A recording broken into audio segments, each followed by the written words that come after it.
Hello everyone. Welcome to my teaching learning session. We continue with VPCG, which will talk about youth, gender, and with the second unit of youth, gender, which is developmental aspects of youth. As we discuss youth, gender in VPCG, it's very important to discuss these important aspects of youth to understand them thoroughly. Let's begin. What do we cover in this unit as unit 2? As I take care of psychology courses, I welcome you all to continue with Unit 2 as well. Now, we continue with the concept of development, understand the concept of youth again, that what was youth all about. We also speak about developmental aspects of youth. So, as we discuss youth, we are first going to touch with the adolescent, the age which primarily it gets centered over the youth. Also, when we speak about the developmental aspects of youth, which are what are the different areas that youth is developing, we start with the physiological and physical development of youth. After that, the cognitive development, which is again a adolescent. Then we speak about emotional and social development.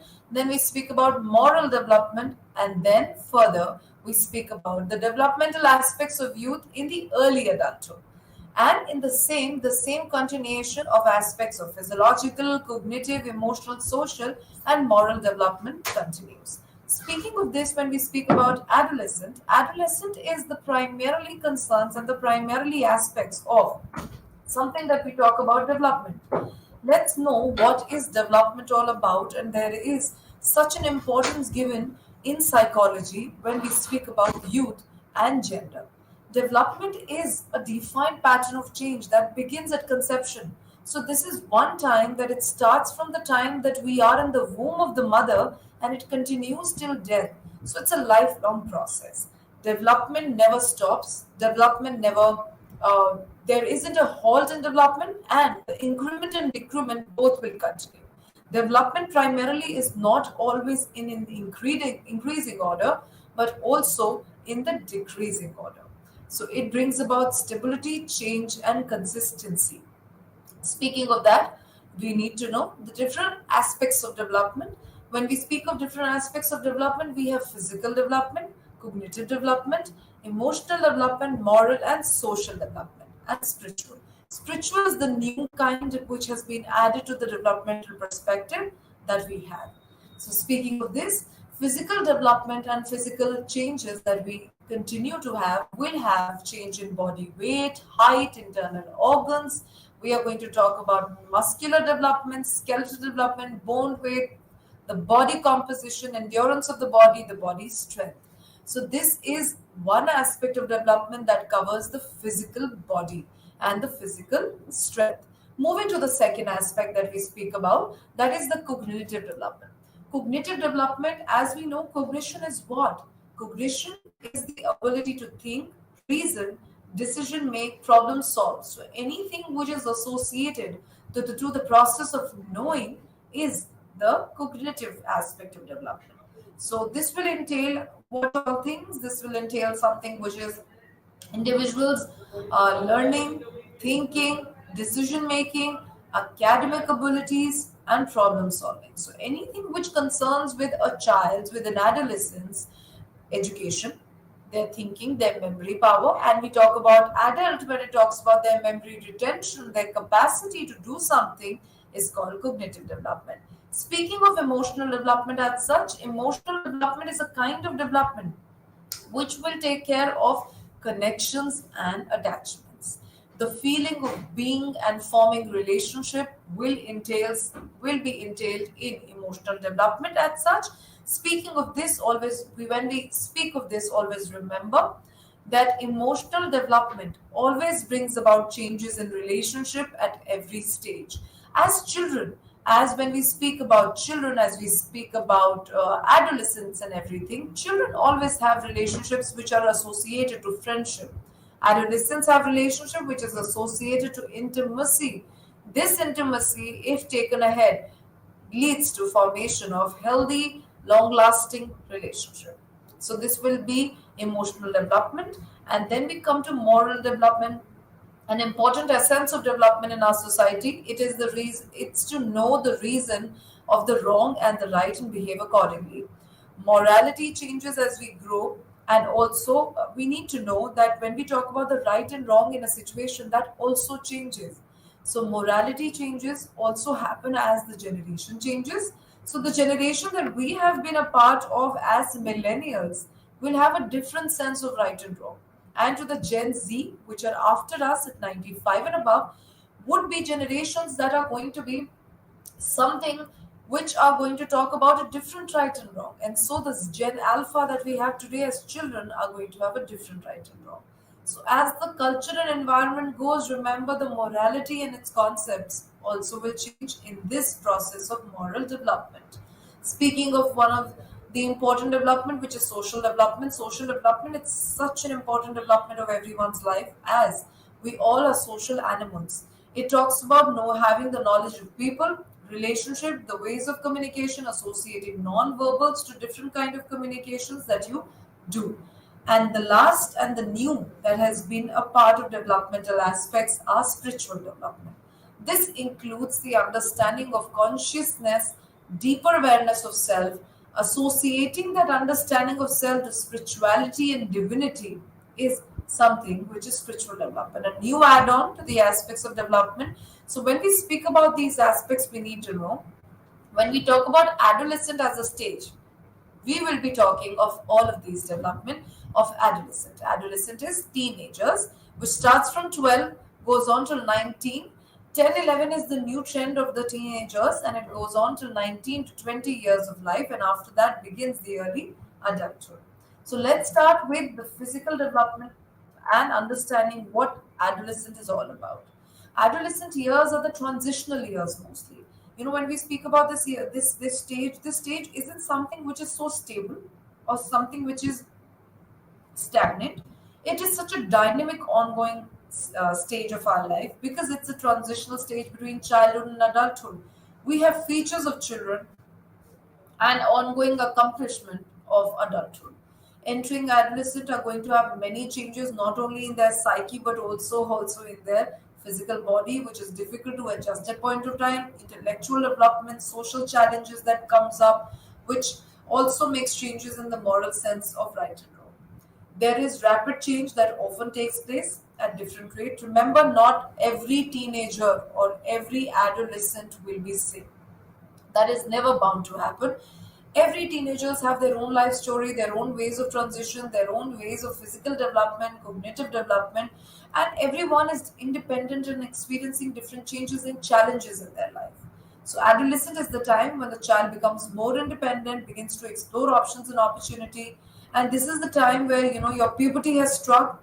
As soon as the puberty hits the individuals and the child's body is adolescence to the early childhood. Adolescence has also been divided into three stages, which is the early. Early is the one which is the early, adolescent. This would be children who would be just 10, 11, 12, and 14. As I said, the trends are changing. It's starting from 10, 11. And then we have the middle childhood, which is the core changing area. We are trying to strike a balance in the body, in the mind, in the social connections, which is from 15, 16, and 17, which is called the middle. This is the time children are crossing class 11th and 12th, one of the most important years of career development. And as soon as we are passing and choosing a path for life is the time that you come to the later development, which is going on from 18 to 20s, not even early 20s, I would say. It only stays till 2021 to us. So it goes on from 18 to 20 years of life. So it would be 2021. 24 is beginning of the early adulthood. This is post high school. So from the grade of 9, 6, 7, 8, and 9, you will find that children are hitting the early adolescent, then there is middle, and then we have later. There are different physical changes and psychological and emotional social spiritual changes that you will find in all the stages. Some are stagnant and some are experienced differently. Moving to the next. Moving to the next, we have developmental task of adolescence. Let's begin with understanding, which is a huge, which captures a lot of importance in our times also, because adolescent is a stage of development which is filled with stress and storm. Stress which is not only built by their own self but also has been given from the society to them. So this stage is ideally considered to be a stage of stress and storm. So we have important task which has been concluded by Robert Havinghurst, Robert Havinghurst is a psychologist of University of Chicago that suggests that developmental can be best understood in the pattern of understanding the developmental task. Speaking of developmental tasks, what are tasks when we assume them to be? Tasks are ideally milestones of every stage. So, speaking of tasks or milestones of every stage, these are tasks which are primarily to be abilities, to be goals which are to be achieved by teenagers. They're not one but many. As adolescence is filled with stress and trauma, their task needs to be accomplished on time, and we have a very less amount of duration as it is a transitional stage which is from 11 to 20 21 years of life. Beginning with these stars, there are 11 having heard stars which has been given to us. Let's begin with the first one. Physical sense of self is such an important, a paramount importance to adolescent. The reason the changes in the physical body are so huge that it starts from the birth, making you comfortable, but teenager is the time where the growth is so rapid. Rapid as there are puberty hitting to the women and to the males, bringing about a lot of physiological changes and physical traits, which changes with every year and then, which marks a lot of instability and adaptation, which is required frequent by this stage. So at this point of time, the first task that needs to be accomplished by this stage of adolescent is the sense of self. Sense of self, extremely important. Reason, until we do not have the confidence of how we are looking and how we are being, becomes very difficult to accomplish what we want to do and how do we want to do it. So speaking of this is one of the most first important tasks that we have: emergence and an understanding of you, your physical body as a boy and a physical body of you as a girl. Let's move to the next task. We have 11 such tasks which has to be accomplished in a span of approximately 10 to 12 years, which is the adjustment to the new intellectual abilities that these children are building and also having the capacity to build in. So, speaking of this, adolescent must adjust to new intellectual abilities, which says that there are sudden spurt of physical growth. They find increase in so many abilities to think. Their vocabularies are increasing. Their ideologies, ideas are coming, and filling up their brain because there is a change in the way they look at the world. There is a change in the way they understand the world, and that's how they're understanding the different abilities. They're understanding the different ways that they can adjust to the society. So this is something which is the new intellectual development, which are intellectual development new, meaning you becoming acquainted to the skills that you have in yourself. After this, let's move to the third task. These are few in a number. We'll get back to this page again. Initially, we started with understanding a sense of self and adjusting with a new intellectual ability. We will get back to this page once again at the end. Let's move to the next. Now, speaking of the third task that we need to adjust to and we need to be doing is adolescent must adjust to increased cognitive demands at the school, which means as we are increasingly becoming and coming to closer to adulthood, we also need to adjust to the demands of the school in terms of cognitive terms, which is responsibilities, high intellectual, faster working, speed, minimal errors needs to be done, practical understanding of the world. So at this point of time, we are preparing adolescent to accept the cognitive demands, which is to understand more, reason better, problem solve more strategically. All of this is done to make them understand and make them give it an understanding that responsibilities that would be preparing them for the responsibilities that are coming as an adulthood. So cognitive demands could be reading more as a teen to develop more skills. As a cognitive demand would be understanding more, developing more, also performing at par to their age, which will prepare them for deadlines, will prepare them for doing things skillfully as an adulthood also.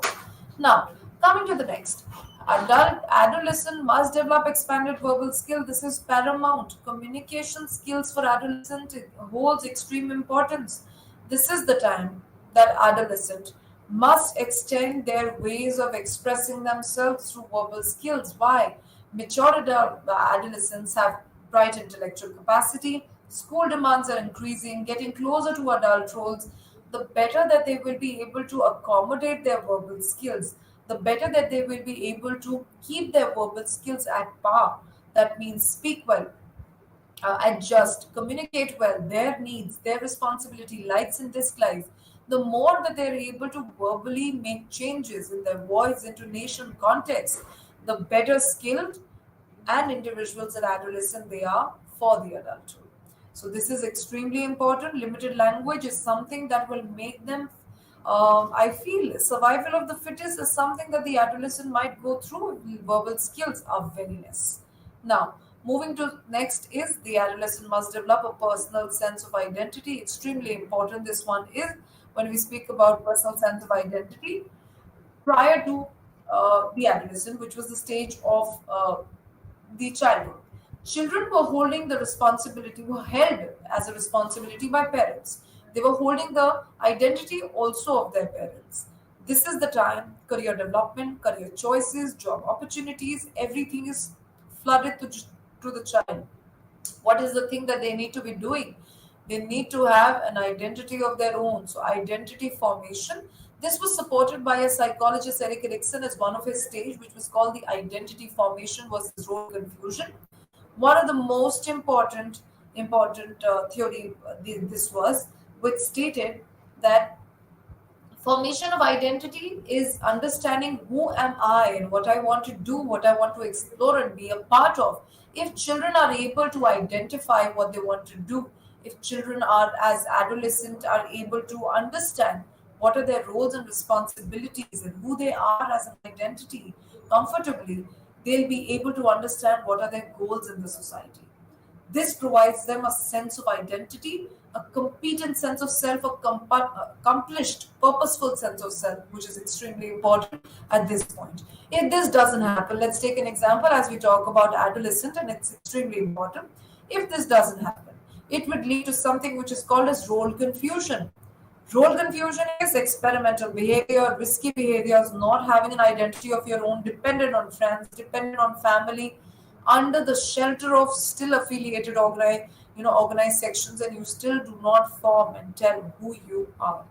This will lead to risky behaviors, lead to wrongdoings in children, and a confused sense of self. So this completes with something as we stated as a developing a personal sense of identity. Moving ahead, we come to adolescent must establish adult vocational goals. This is important. Along with career development at the age of 17, 18, we also have establishment of identities at the same time.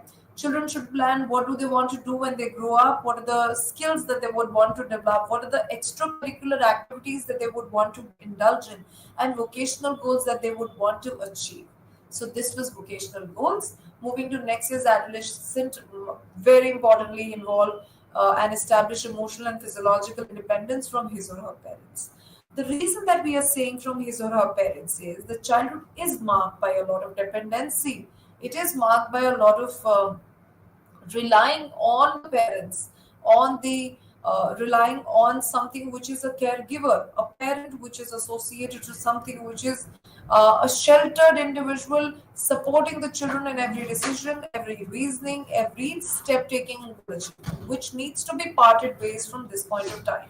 So adolescent may yearn to keep themselves safe, secure, and supportive. Dependent relationships to be taken in control, and independent relationship must be formed.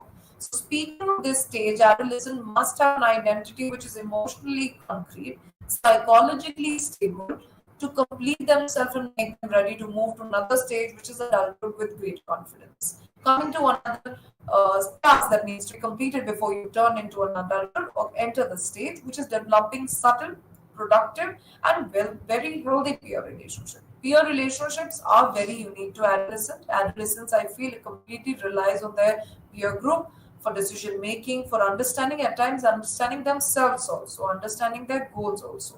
So they need to know that peer interaction is not unique to adolescent.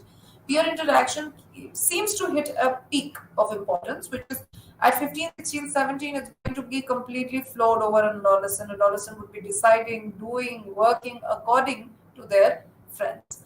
But later is the time that there should be understanding of productive, healthy friendship, which will allow them to move productively to an adulthood, which is for support. So now the peer grouping should be so stable, so subtle, and so convincing that it should stay around them for support, for production, or for a healthy relationship that can go on for middle adulthood and later adulthood also.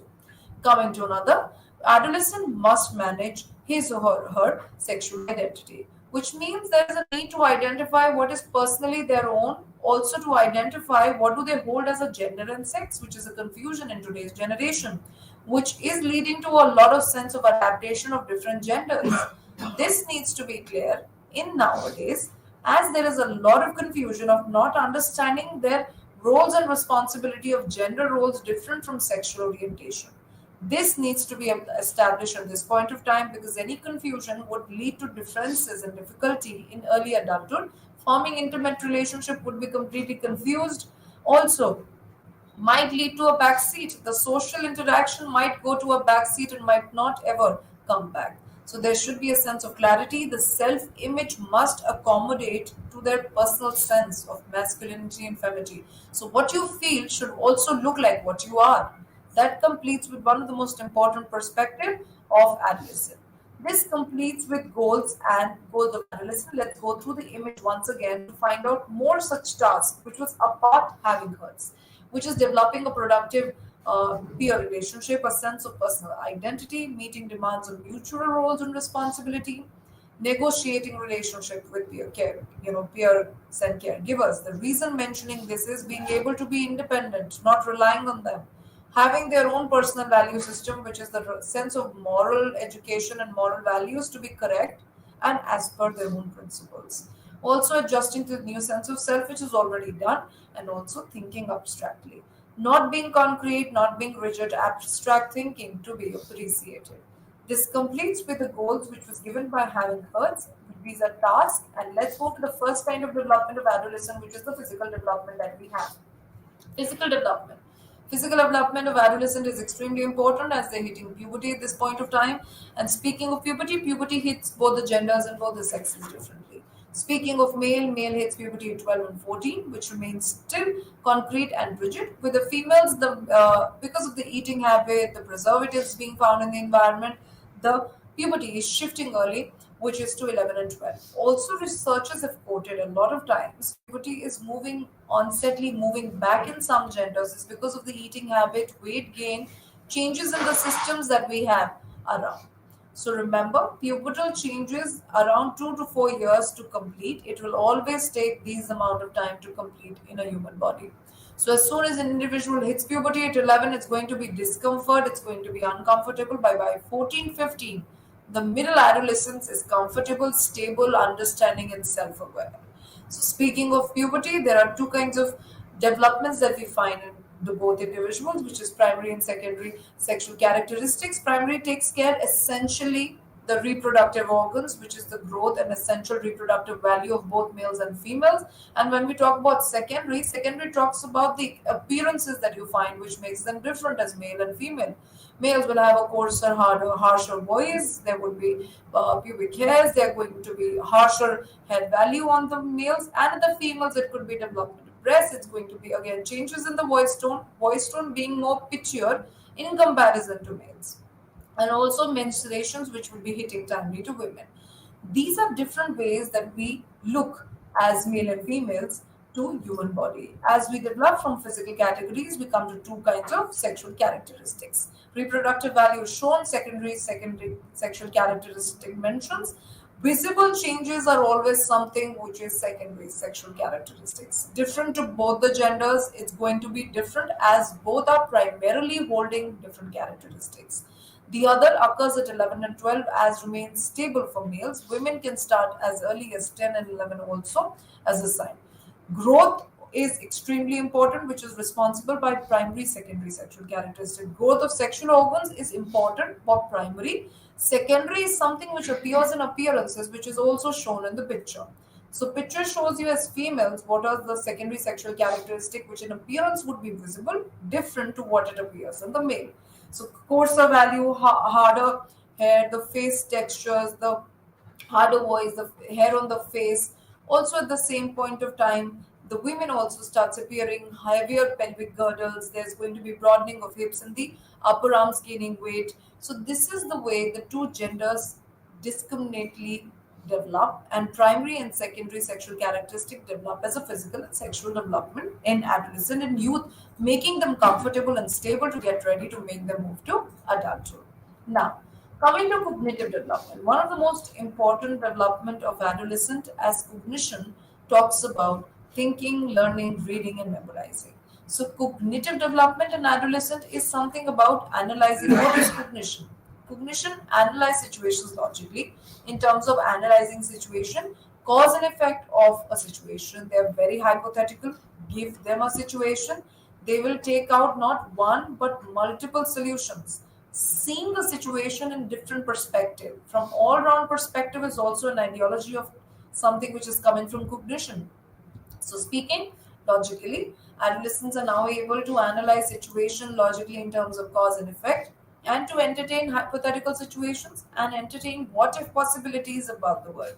So, the what if possibilities are talking about trial and error, making trials and finding through errors that this is not possible, doing another trial, finding from errors this is not possible. There is a high level of thinking ability, which is thinking about the future. They're able to evaluate alternatives. That's the reason multiple alternatives of a situation is available with the adolescent. That's the reason adolescents are unfortunately capable of overthinking. Because of evaluating, thinking multiple perspective, they overthink a situation way too much, extendedly, exaggeratingly overthink. They have the ability to set personal goals in their minds and be driven to achieve them. Although these are all marked individual differences in cognitive ability, that means this is all marked by differences. There could be a teenager which was not capable of making a personal goal, cannot be as analytical, might not be having abstract thinking, and might lose that ability of hypothetically analyzing situations. So, although there are individual differences, but they all fall under the same frame of logical analysis, of goals being achieved, of being able to hypothetically think about situation and have multiple alternatives. These new capacities allow adolescents to engage in introspection. Introspection is one of the most important aspects that teenagers develop at this time, which is being able to see through their own personal sense of, like, for example, being able to analyze by the end of the day how was your day and what you did and how productive and constructive your day was is a sign of introspection. This is being instilled in children also, but it starts developing at the age of 13, 14, and 15 as adolescent has the capacity. They're mature enough to see what is before and what is beyond their cognitive capacity. They're able to understand what is possible and what is not possible as per their strength. So this is an introduction is about what cognition means to adolescent and how they are different from the other stages of development. Yes, they are struggling. Yes, there is tentativeness. They do have way too over evaluations. They exaggerate circumstances and situations, but yet forms out to be a different stage of development. According to Jean Piaget developed formal operational thought, which was in the last of the Piaget stages. A child becomes able to reason not only about tangible items and events, but also about hypothetical or abstract ones.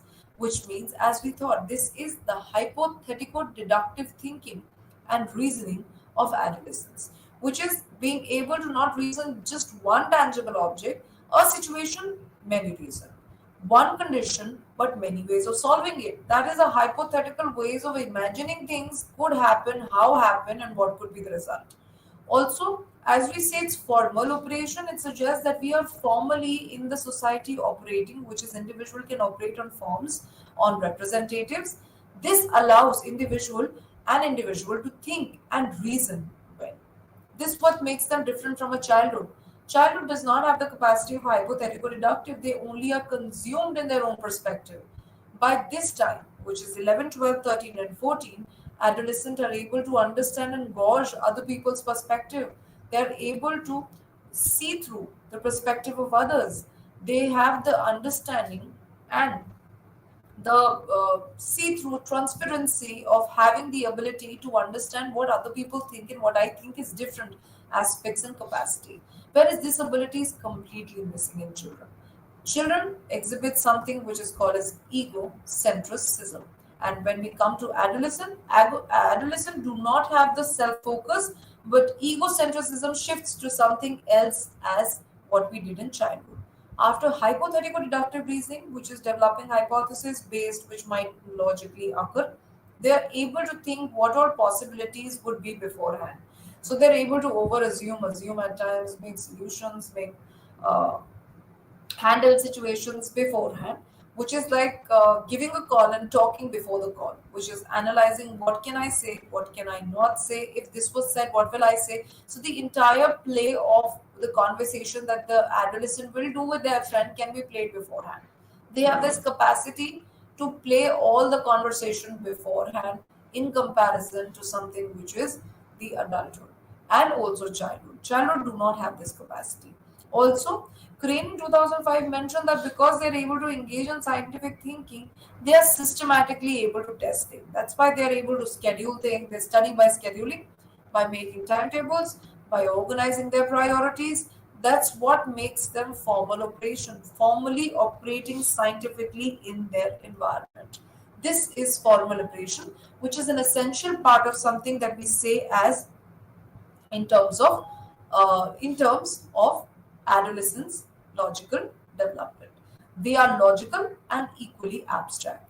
Moving hypothesis creation. This is how hypothetical deductive reasoning takes place. Hypothesis creation, then there is deduction, which happens after you create a hypothesis, you publicly report it, you analyze it, you deduce it, and then you test the hypothesis if it's true or false. This finishes with operational thought, which is formal operation. Moving ahead. As we stated that there is also egocentrism with adolescent, but this kind of egocentrism is far more different from what a childhood experiences.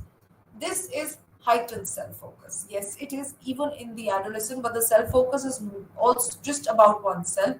It isn't about devoiding the understanding of others, devoiding the understanding of what the others will assume. So, speaking of this, remember, ecocentrism here has a difference from the childhood. So, when we talk about difference from the childhood, it will be stated in the ways that children has self-focus of not understanding people's perspective.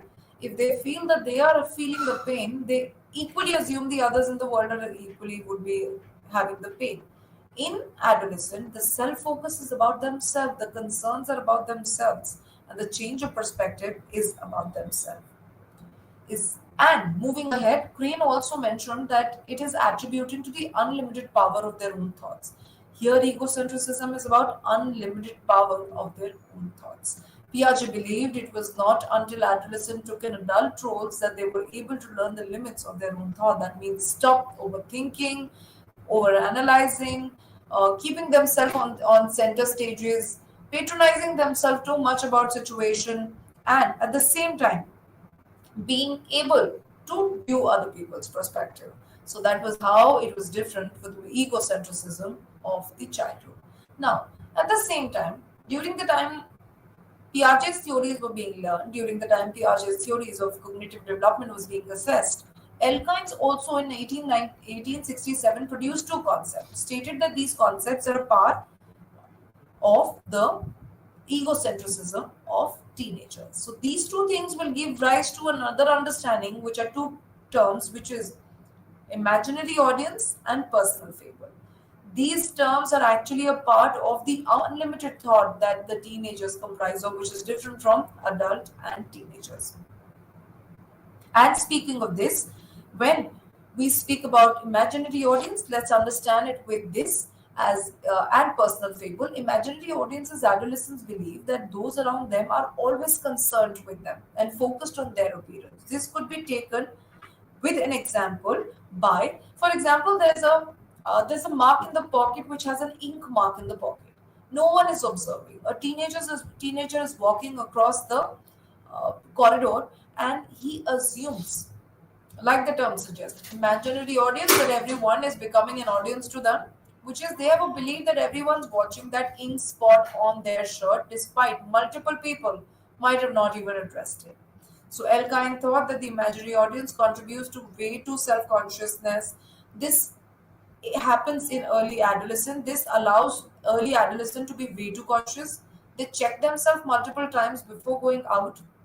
They check their attire, their appearance. They are never satisfied with the way they look. The desire for privacy and reluctance to share information may further be the reaction of the feeling under constant observation by the others, which means they always feel that their privacy is evaded. They always feel people are watching them. They always feel that they're center of attention. Ideally, that never happens. That's just an overthinking thought process of the egocentrism that they assume that people are watching them. So, also an example, for example, a teenager just drops something on the floor while walking, and that item is dropped and not looked upon by anybody. But the teenager might assume for half an hour that the way that I dropped it carelessly was noticed by others, and people will now judge me as irresponsible, which might not have been mentioned or probably seen also by others. So, this is how self conscious they become, how self engrossed that they become, and their desire for privacy is obviously dismantled by them themselves. So this completes with something which is imaginary audience, and where we move to something which is personal fable, and there's another understanding of invincibility fable. Personal fable is more common. That's something which is given by David Elkine in 1967. David Elkine explains that because adolescent feels so important to others, imaginary audience, they regard that their feelings are unique. Their feelings are special and unique, and something that they go through, no other goes through such a feeling. That's why we will always experience these generations stating that my kind of pain is something that no one will understand. I cannot share what I'm going through. Such comments are also made to parents that my troubles are something that you will not be understanding because there is a generational gap. This happens because the adolescent feels that their thoughts and feelings are special, unique, unique to themselves and their experiences. And also at times it could be in a positive way, it could be in a negative way. So it could be in a wonderful way adding to them or in a awful way adding to them. So this is the personal fable which was added by something which was an aspect of egocentrism, and out of which came the invincibility fable, an adolescent's egocentric conviction that he or she cannot be overcome or even harmed by anything that might defeat a normal mortal, such as, it could be something which is drug abuse, it could be high speeding. So their conviction of uh, egocentrism also stated that she cannot be overcome or harmed by anything. So this thought that I am the only one who's doing this task and there's nobody else who can do it better. Such a thought is also a part of invincibility fable, which just adds too much of strength to egocentrism of them. Keeping of that, let's move ahead and take an example of the uniqueness of personal fable. So when we talk about one's uniqueness, remember personal fable is talking about your experiences, which is also reinforcing the value of your belief of invulnerability, especially to other aspects like death. Adolescent will engage in risky behaviors such as drinking, driving, taking drugs, promiscuous sexual activity, and feel that they will not suffer negative consequences because they feel their experiences are unique and they are experiencing it the way they want. That's the reason that this stage of development is one of the most riskiest stage of development, where children, because of their egocentrism, do not understand the plight of their activities and the consequences that they can bear. Erkind also believed that adolescence egocentricity emerged in early adolescence and it declines by the middle and the later. So by 16, 17, these children will stop being a little cautious, they will get a little comfortable, and by 18, 19, egocentricity is diminishing.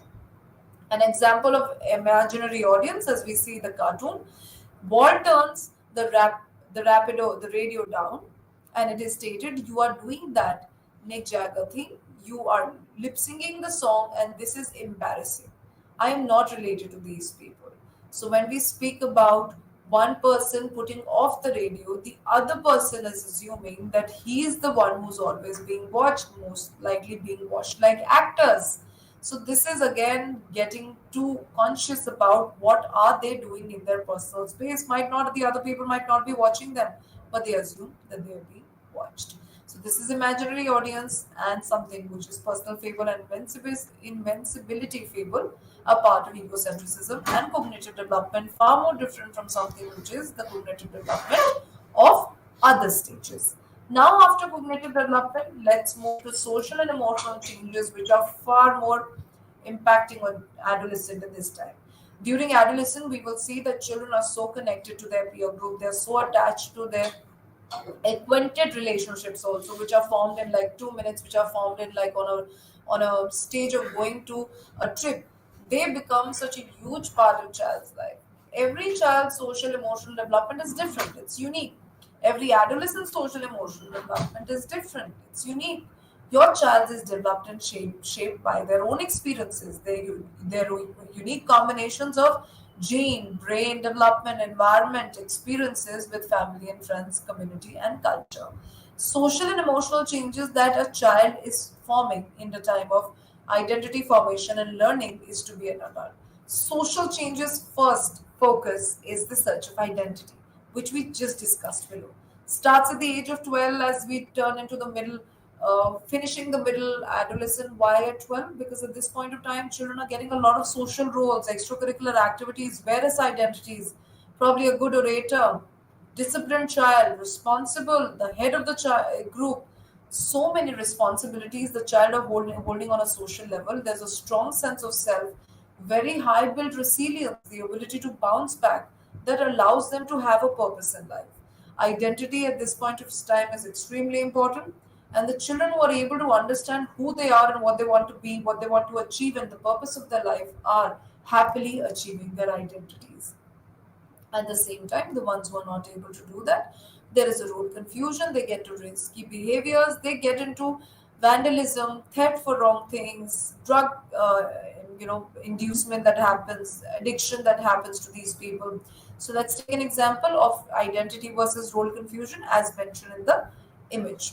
Adolescents derive comfort from social circles and gain a feeling of significance. This support helps them to facilitate personality maturation. Therefore, through friendship, teenagers learn to navigate relationships, mediate conflicts, arise inside or outside the group. This is understanding achieving a goal and identity could be in relationship of maintaining a significance importance of yourself. This is one of the most important social change that adolescent goes through. Then seeking more independence, this is the time that they have to make their own decisions. Mm, they have to be with their own decisions. They have to be capable to make correct decision to become independent. Independence will only come when they can take the onus of their own, onus of their own activities and be responsible. Seeking responsibility both at home and school, looking for new experiences. The nature of teenage brain development means that teenagers are more likely to seek new experiences, something which is more exciting, more risky, more excitement dwelling in adrenal rush is paramount to teenagers. Teenagers love anything which is adrenal rushing, which is zesty, which is filled with zeal and enjoyable. That completes with few of the changes. Continuing with more, they're very influenced. Social development at this point of time is extremely influenced by friends, especially when it comes to behaviors. The reason for this is that at this point of time, the behaviors here are more the identity of self and self-esteem. They imitate one another, they imitate their friends, they imitate their social group to become the way and the kind of social groups that they are part of. So there is a sense of self which is developed, which gives concept and esteem. Also, a little bit of sexual identity, which is explored here. Children tend to form a little bit of intimate relationship, having crushes, falling in love, getting out in love. So these romantic relationships, but these are not exactly romantic, but simply dates that they go on to explore their sexuality. These are not necessarily intimate relationships, though they can break down. It happens through various mode. It can happen through internet by finding a common way that they social media, common friends, etc. Communicating in different ways also begins here. Children are capable to use the telephones properly, are able to use the internet, surf, computer, laptop, etc. So they are as capable to use the different modes of communication. So these are in total are the social changes that you will find in a adolescent. These social changes are of great importance to them. Now moving to emotional changes, this show strong feeling and intense emotion at different type. Moods might seem unpredictable. There is so much up and down that emotionally these children experiences. The brain development is something which is taking over, almost complete also. extreme turmoil of a mood up and down. They experience everything as a jolt, too high or too less. Everything is black and white. They are unable to see the grays in life, which impacts their emotionality at a greater level. So, this is one that they are so different from the other specific arenas and specific stages of life. They are far more self conscious than any other stages of development, conscious by their appearance, the way they look, that can further impact their self esteem, impact the way they work, impact the way they interact with people. So their bodies do become a part of appearance, which is so important to them and makes them very self conscious and involves egocentrism, which is imaginary audience, and something which is personal favor. Yes, also this stage goes through a bulletproof stage of thinking, which is flight of ideas, too many thoughts coming at one point of time. The child's decision making skills are still developing, they are still learning, they are still knowing that their own actions can lead to consequence which could be both good and bad. So this is that bull stage of development where thinking is blasting, brainstorming, moving across. So this was a stage of social development. Now let's come to moral development. Speaking of moral development takes in, develops the distinction between what is right and wrong in different situations. So, moral reasoning is extremely important that needs to be developed. These stages of development initially were provided by Jean Piaget.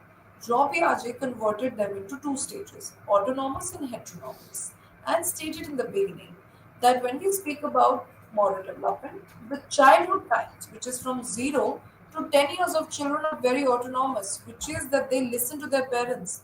Their entire moral reasoning is internalized. So, when we speak of the term internalized, that means their moral reasoning is depending upon their parents. So, it's like if the parents have quoted, you do not have to do this because this is incorrect, and I will not give you this amount of achievements, they will not do it. So it's all internalized, their morals are internalized. After this, we have heteronomous. Heteronomous is something which is starting from adolescent. Adolescent was the time that they're able to see the perspective of other people. They're even self-conscious of their image. So their principles are now building in, and they are just not internalized but also externalized. Knowing this, American psychologist quoted that there is an extension of Jean Piaget's theory that we have by Lawrence Kohlberg.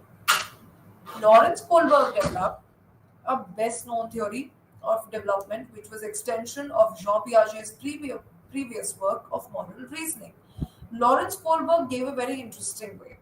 He gave a lot of dilemmas to children, so children of different ages, to understand their understanding of moral development. Started with one example of Heinz steal the drugs. One of the, you can research this. This is one of the most important one of the researches which is very popular. Reading it out, this was a scenario that happened at the time when he gave out his stages of moral development, provided not one but many of such dilemmas to children, adolescent, adulthood. This dilemma was one of the most famous dilemmas that it was called as Heinz steal the drugs.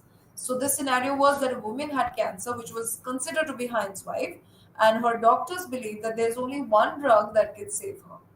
This drug had been discovered at the local pharmacist but was very expensive. It was something making for $200 per dose, and it was being selling for 2000 per dose. An extremely expensive expense for Heinz. So he went, as a husband, went to the pharmacist, bargained to raise and reduce the number to $1,000 to to be able to procure it, to be able to buy it for the cancer treatment. He tried negotiating with the pharmacist. He tried did some barter system that you take this and you give me this, and the rest amount could be given later. Also tried saying that it's a new drug, needs some recipient. You need to reduce the amount and get it to $1,000. Also, the pharmacist refused after so much of negotiation and said that I cannot be providing it at any less than the price which is given, or accept the partial payments, which is providing a half payment right now and would be needing the similar half later. So there was he completely refuted to the idea, refuted to the negotiation of Heinz. Heinz instead, because of nervousness, the need of the hour and the urgency, broke the pharmacist's entire outlet. He broke the outlet and stole the drug for his wife and provided it to the hospital for the treatment. The entire scenario, when done, was a dilemmatic hypothetical situation which was given to children. Now, what should the husband correctly would have done was the question which was given to all the stages of development. And according to these stages of development, were formed the different stages of Lawrence Kohlberg stage of moral development. Let's move to the stages that we have. We as adolescents and with the ones that we are developing is stage 2, and the others, when we speak about children at 3-7 age, as noted in the diagram, are the pre-conventional stages. Speaking of pre-conventional stages that we talk about is avoiding punishment. Children will at 3 age or probably 3 plus would say that we would not. This is not a correct thing that the husband, which is Heinz, did. He or she would be punished for such an activity. The reason is that at the moment it's pre-conventional, the level of logic and understanding is less at a 3 plus. It goes according to the parents. It goes according to what parents tell us right and wrong. And parents are told that you will be punished if you lie or you harm the other individual. So punishment, avoiding punishment, this should be wrong as per a 3 plus. What does the 4 and 5 understands? Which is self-interest, which is moral reasoning is completely dependent on the self-interest. Here, a 7 and 6 year old might say that it's fine if it's for self interest, but it's incorrect because it can be punished. So, self interest is taken into account in pre conventional, but also quoted that it can be rewarded or punished according to the intent. Intent was correct, but the conduction activity was wrong, which is breaking the pharmacy outlet. Now, moving ahead, we come to ages which is starting from 8 to 13. This is the second, which talks about the conventional stage where the adolescence is coming.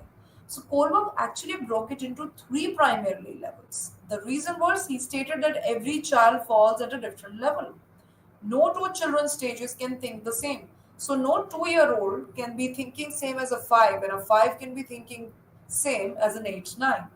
That's how even adolescents were different when we speak about their stages. So the entire stage was primarily divided into three big stages, which was pre-conventional, conventional, and post-conventional. Pre-conventional is extremely for early childhood, and the middle, and the conventional is for later childhood and adolescent, where the adolescent and the youth falls in. So here Piaget believed that not all people will reach the highest cognitive development. So according to Piaget, the last stage of principle, which is developed by adulthood in the Lawrence Kohlberg's theory, is not achieved by everybody. That is a stage which is not assumed by everybody also. So speaking of that, we at the second stage are conventional stages. The next period of moral development is marked by acceptance of social rules regarding what is good and what is bad. Here, children actually observe a very good boy, good girl image. They are doing things at 8, 9. Like this is the time where children are in classes, especially in classes 6, 7th, and 8th. This is that time, and children wants to do everything which is told by an adult because they want a good boy, good girl image starting from the conventional stage. Then we come to something which is the social order maintaining. This is the stage which is a stage, a real stage when we talk about social order maintaining of the adolescent. This is the time that they are more focused on social order developing, they're more focused on the fact that what is correct according to society, is it benefiting to the person? The whole judgment is made considering the entire situation. So all the perspective, as teenagers are hypothetical deductive individuals, all the perspective is identified and they found that teenagers have their own thought in terms of along with law and order. Their law and order judgment depends upon the situation that a person is stuck into. So people will begin to consider society as a whole when judgments are made. So they would dictate a judgment depending upon the conditions of the cancer patients wholly, making it an incorrect thing of punishing the person because the person was in the need of the hour. It was the requirement of the person. It was something the person needed immediately. So this was the maintaining social order, the focus on the maintaining social order by following rules and by doing their duties and respecting authorities. At the same time, they will be quoting that whatever done by Heinz was incorrect, but it was the need of the hour. So the law and order understands the intent now and the purpose. So the children here now understand the intent and the purpose, and as per the law and order, will make judgments, whatever the whole country law takes into account. So here there is no individual principles till now. There isn't anything like that. As soon as the children moves ahead, which is the last, which is the post-conventional, which is mentioned here on the page. The post-conventional is the social contract. Social contract talks about, post-conventional is whatever is conventional, what is universal, something which is stereotypical is not being followed. Now they follow their own sense of decision making, their own sense of understanding. So post-conventional is something which is a contract between social order and their thinking. They feel that should be punished. What is important? Something which is not harming anybody should not be punished. Something which requires a new law requires, for example, medicines not being so expensive. So social contract is amalgamation of the social connotation, which is social law and order, the world law and order, the court judgment law and order, along with the intent of the people. And the last that we talk about, which moves to adulthood, which is not a part of adolescence. Speaking of this, moral development at this point of time with the teenagers is very different from what an adulthood holds. Adulthood holds principles. Teenagers hold social contract, flexible thinking, heteronomous thinking. Heteronomous is their judgment will change with different situation. Children will never change their decision. If it's to be punished, it's to be punished. If it's to be rewarded, it's to be rewarded. And if it's incorrect, it's always going to be. So there is a black and white when we talk about an adult. Adult will always be according to their own principles and thought and then quote a judgment. Here, teenagers make a contract between the law and order. They understand the law and order also because they're studying. They're studying an extensive amount of law and order. They're in their academics also. They have an opinion. They feel that the purpose and the flaw both should be valued. They're far more flexible, very heteronomous. They decide according to intent, situation, and the world order. This completes with the moral development. And lastly, we come to something which is spiritual development. Spiritual development of adolescence is not extended from moral values, it is extended to understanding of the way values are given to this section of society. Adolescent is again different to different times and different to different individual, as we state. So speaking of that, when we talk about moral development in the beginning, that this is that stage where the social rules are regarded as wrong and right. Spirituality moves from moral values for adolescent, and it comes from family, peers, and teachers and social grouping that they are associated to. It's not a mandatory value.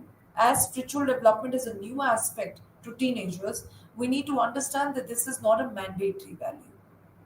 This is not something which is going to be a part of everybody. There are going to be teenagers who are spiritualistic, which is have a maintenance of a law, have a maintenance of religion, have a maintenance and a value and opinion of spirituality, which is the divinity. What goes around comes around, and there could be people who believe in science. There could be people who believe that spiritual development, it's about what is visible and what you get. So it's about what goes around comes around. Scientific, what you do is what you get. On the other areas, there would be people who are associated to value systems from the family, value system from the community, which have concrete systems or probably linking a specific value, a specific goal, or a specific theme.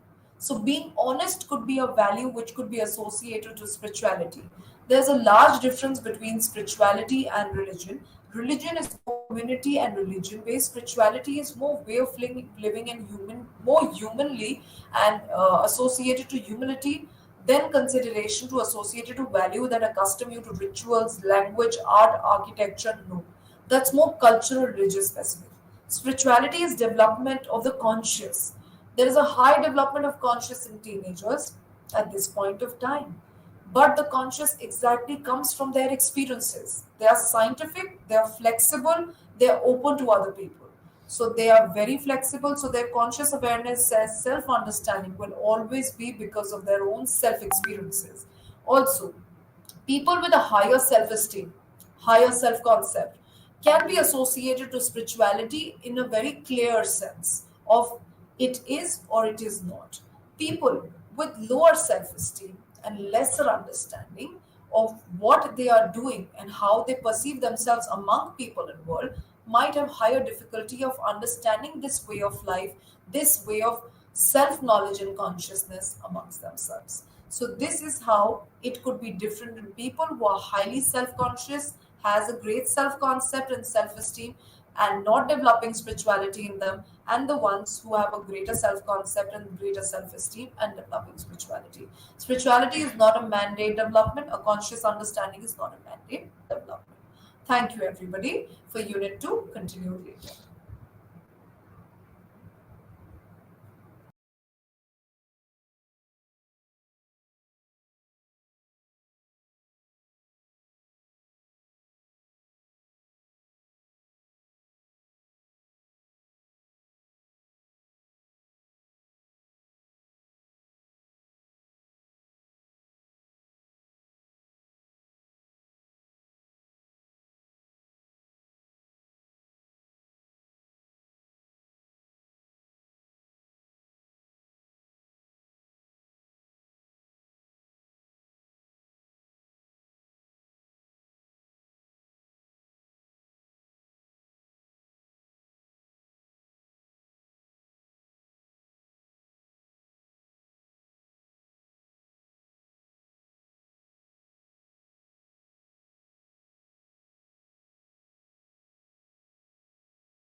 Professor of History, Usmania University, from Hyderabad, IGNOR Regional Center. ఈరోజు మనం BHIC 132 బుక్లో నుంచి history of India from 300 AD నుంచి 1206 దాకా ఉన్నటువంటి యొక్క బుక్లో నుంచి యూనిట్ నెంబర్ 4ను ఈ లైవ్ ఛానల్లో మనం ఈరోజు డిస్కస్ చేయబోతున్నాం, లెక్చర్ చేయబోతున్నాం. యూనిట్ నెంబర్ 4 ఏంటి అది? యూనిట్ నెంబర్ 4 ఏంటిదంటే పాఠము ఈ Deccan and south Indian politics ఎలా ఉన్నాయి, ఇప్పుడు 300 నుంచి మిడిల్ ఆఫ్ 6th century దాకా ఎట్లా ఉన్నాయి, ఆ తర్వాత ఎలా ఉన్నాయి అనేది, ఆ తర్వాత 8th 9th century దాకా ఎలా ఉన్నాయి అనేది మనం ఇది దక్కన్లో సౌత్ ఇండియాలో ఎలా ఉన్నది అనేది మనం పొలిటికల్ కండిషన్స్ ఎలా ఉన్నాయి, ఏమేమి రాజవంశాలు పరిపాలించినాయి, మరి పొలిటికల్ కండిషన్స్ ఇక్కడ ఎలా ఉన్నాయి అనేది మనం ఈరోజు దక్కన్ అండ్ సౌత్ ఇండియా గురించి చదువుతున్నాం. అయితే ఇక్కడ దక్కన్ అండ్ సౌత్ ఇండియా అంటే ఇక్కడ నార్త్ ఇండియా అంటే వింధ్యా మౌంటైన్స్కు ఉత్తరంలో ఉన్నదంతా కూడా నార్త్ ఇండియా. వింధ్యా మౌంటైన్స్కు దక్షిణంగా ఉన్నది ఏమంటారు? దక్షిణ భారతదేశం అంటారు. దక్షిణ భారతదేశం అంటారు. దాన్నే సౌత్ ఇండియా అని అంటారు. కానీ ఈ సౌత్ ఇండియాను 2 భాగాలుగా చేస్తాం మనం. ఏంటిది? ఒకటి దక్కన్ ప్రాంతం అని, రెండవది డీప్ సౌత్ అని, దూర ప్రాంతం డీప్ సౌత్ అని 2 ప్రాంతాలుగా విభజిస్తున్నాం.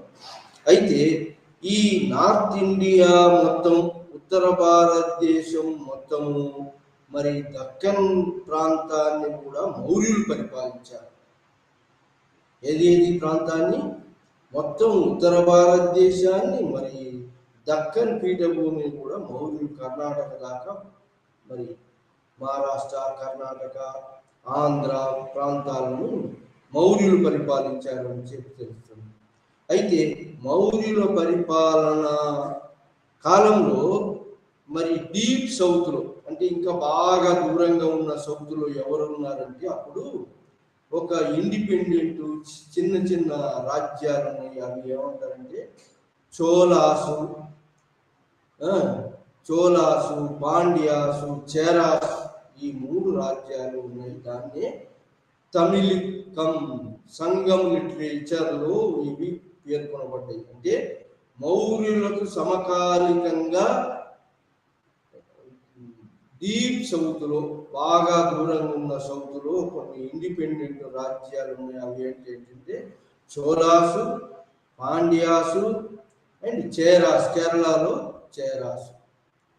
ఇది ఈ తమిళనాడు ప్రాంతంలో చోళాసు, మరి పాండ్యాసు, మరి కేరళ ప్రాంతంలో చేరాసు, సత్యపుత్ర, కేరళపుత్ర అని ఈ రాజ్యాలు డీప్ సౌత్లో మౌర్యుల కాలంలో స్వతంత్రంగా ఉన్నటువంటి రాజ్యాలు, చిన్న చిన్న రాజ్యాలు, చిన్న చీఫ్ డమ్స్ అంటారు వాటిని, చీఫ్ డమ్స్ అంటారు. ఇవి మౌర్యుల కాలంలో కూడా ఉన్నవి. మౌర్యులు ఉత్తర భారతదేశాన్ని, దక్కన్ మొత్తం పరిపాలించినట్టుగా తెలుస్తుంది మనకు. అయితే మౌర్యుల పాలన అంతమయ్యే నాటికి దక్కన్లో సామంతులుగా ఉన్నటువంటి శాతవాహనులు విజృంభించి స్వతంత్రం ప్రకటించుకున్నారు. ఎవరు? శాతవాహనులు. ఆ విధంగా దక్కన్ ప్రాంతాన్ని మొత్తం, మహారాష్ట్ర ప్రాంతాన్ని, ఆంధ్ర ప్రాంతాన్ని, కర్ణాటక ప్రాంతాన్ని, మొత్తం దక్కన్ ప్రాంతాన్ని, మాల్వా ప్రాంతాన్ని, ఈ దక్కన్ ప్రాంతాన్ని అంతా ఐక్యం చేసి పరిపాలించినటువంటి 400 సంవత్సరాలు, దాదాపుగా 400 సంవత్సరాలు పరిపాలించినటువంటి వారు శాతవాహనులు. లేదా ఆంధ్ర భృత్యులు అంటే సామంతులు అంటే మౌర్యులకు సామంతులు అని శాతవాహనులు దక్కన్లో పరిపాలించారు. మరి డీప్ సౌత్లో అదే కాలంలో ఎవరున్నారంటే ఈ శాతవాహనులు పరిపాలించే కాలంలో ఈ చోళాసు, పాండ్యాసు, చేరాసు ఉన్నారు.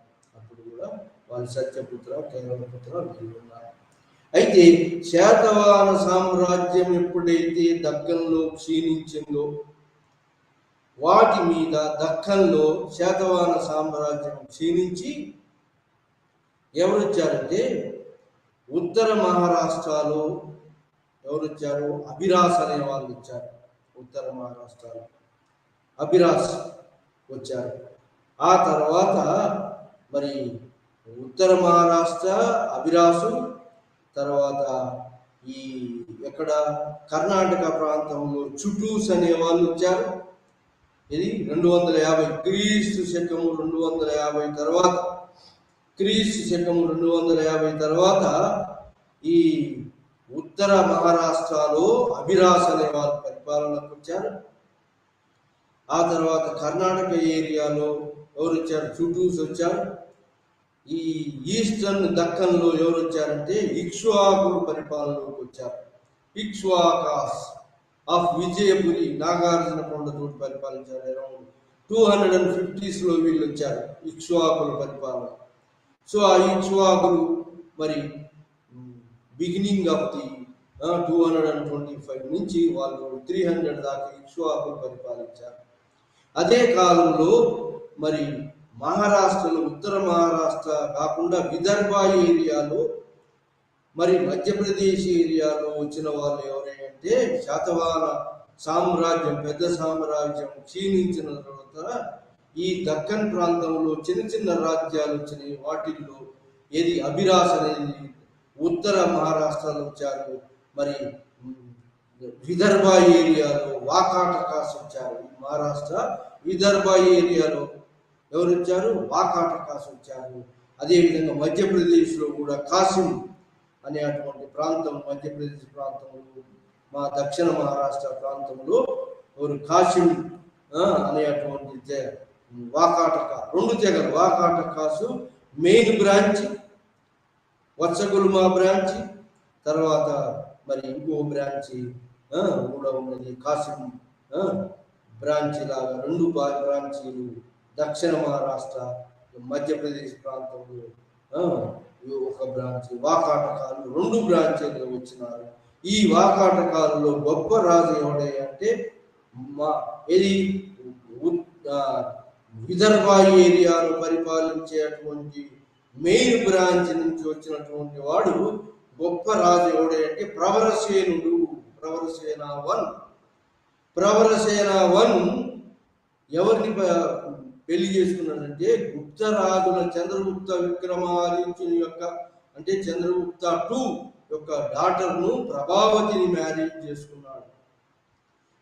గుప్తరాజుల రాజకుమార్తెను ఈ వాకాటకాలకు ఇచ్చి చేసినారు ఆ ప్రవరసేనుడికి ప్రభావతి గుప్త. ఆ విధంగా గుప్తులకు వాకాటకాసుకు మంచి మ్యారేజ్ రిలేషన్స్, సత్సంబంధాలు ఉన్నాయి. ఆ విధంగా మరి సెంట్రల్ ఇండియాలో వాకాటకాసు, దక్షిణ మహారాష్ట్రలో మరి విదర్భ ఏరియాలో, మధ్యప్రదేశ్ ఏరియాలో వాకాటకాసు పరిపాలిస్తున్నారు. మరి వాకాటకాసు ఎక్కువగా శాంతి కామకు, ఎక్కువగా మరి భక్తులతో సత్సంబంధాలు ఉన్నాయి. మట్ల ఆంధ్ర ప్రాంతంలో వాకాటకాసు ఈ ఇక్ష్వాకులు ఒక 75 సంవత్సరాలు పరిపాలించారు. 225 నుంచి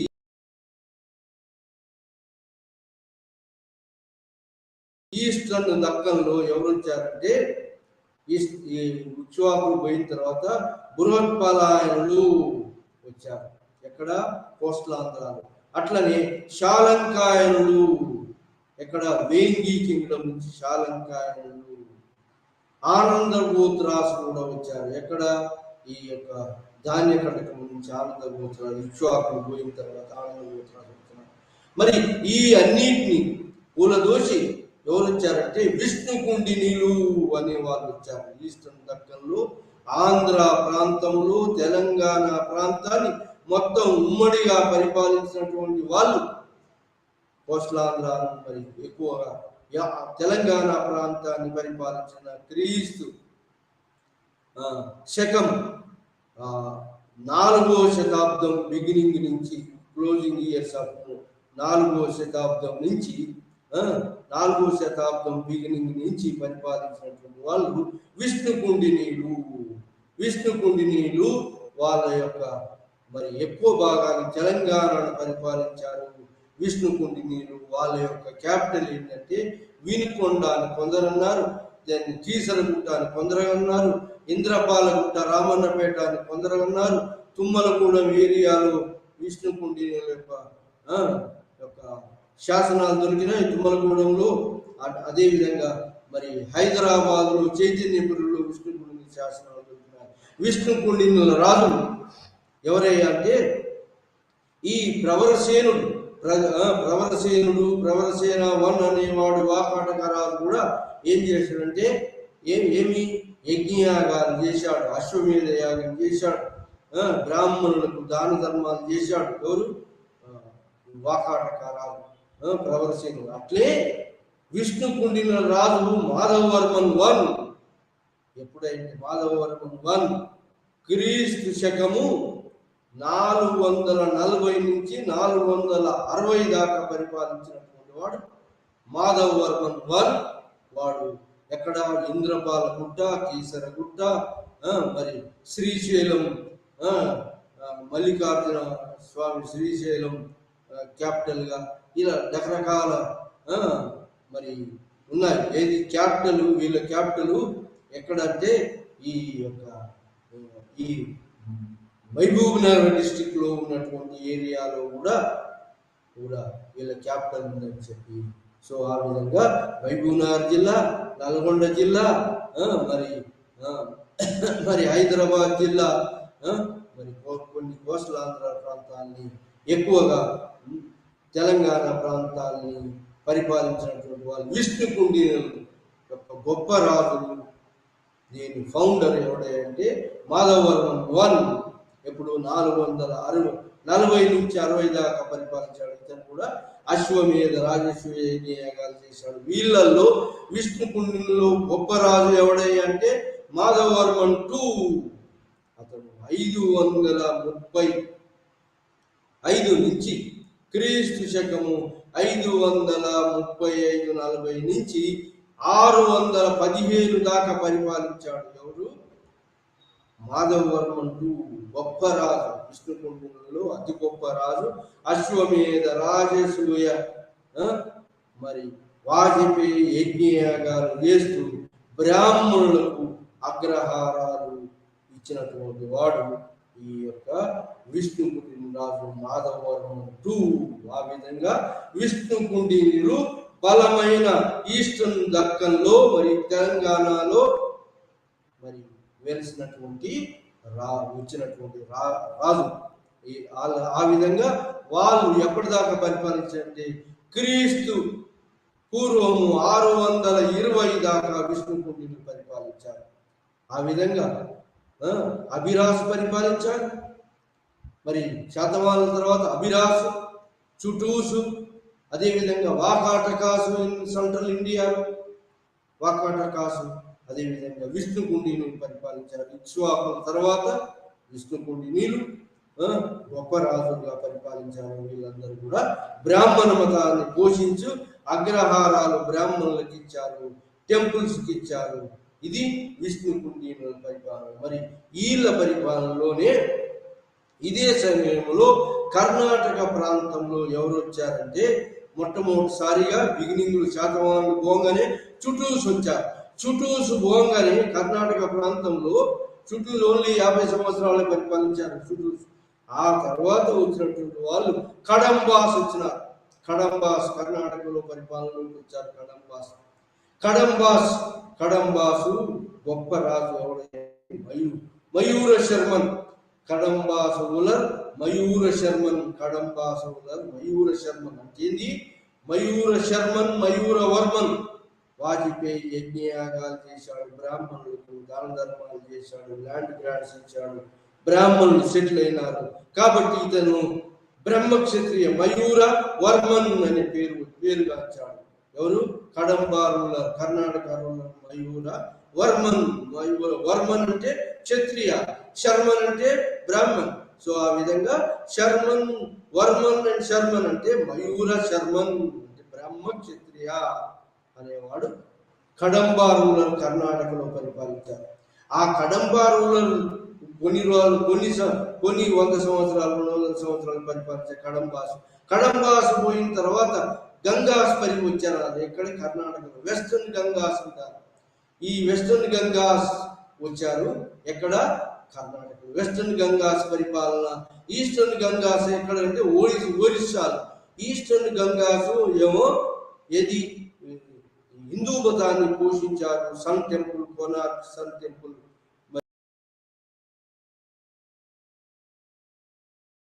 Konark sun temple, Pushpabhadra temples, Hindu temples కట్టినటువంటి వాళ్ళు eastern Gangas of the Orissa rulers. Western Gangas Karnataka ప్రాంతంలో వెస్టర్న్ గంగాస్ రూలర్స్. వీళ్ళు బౌద్ధ జైన మతాన్ని పోషించారు.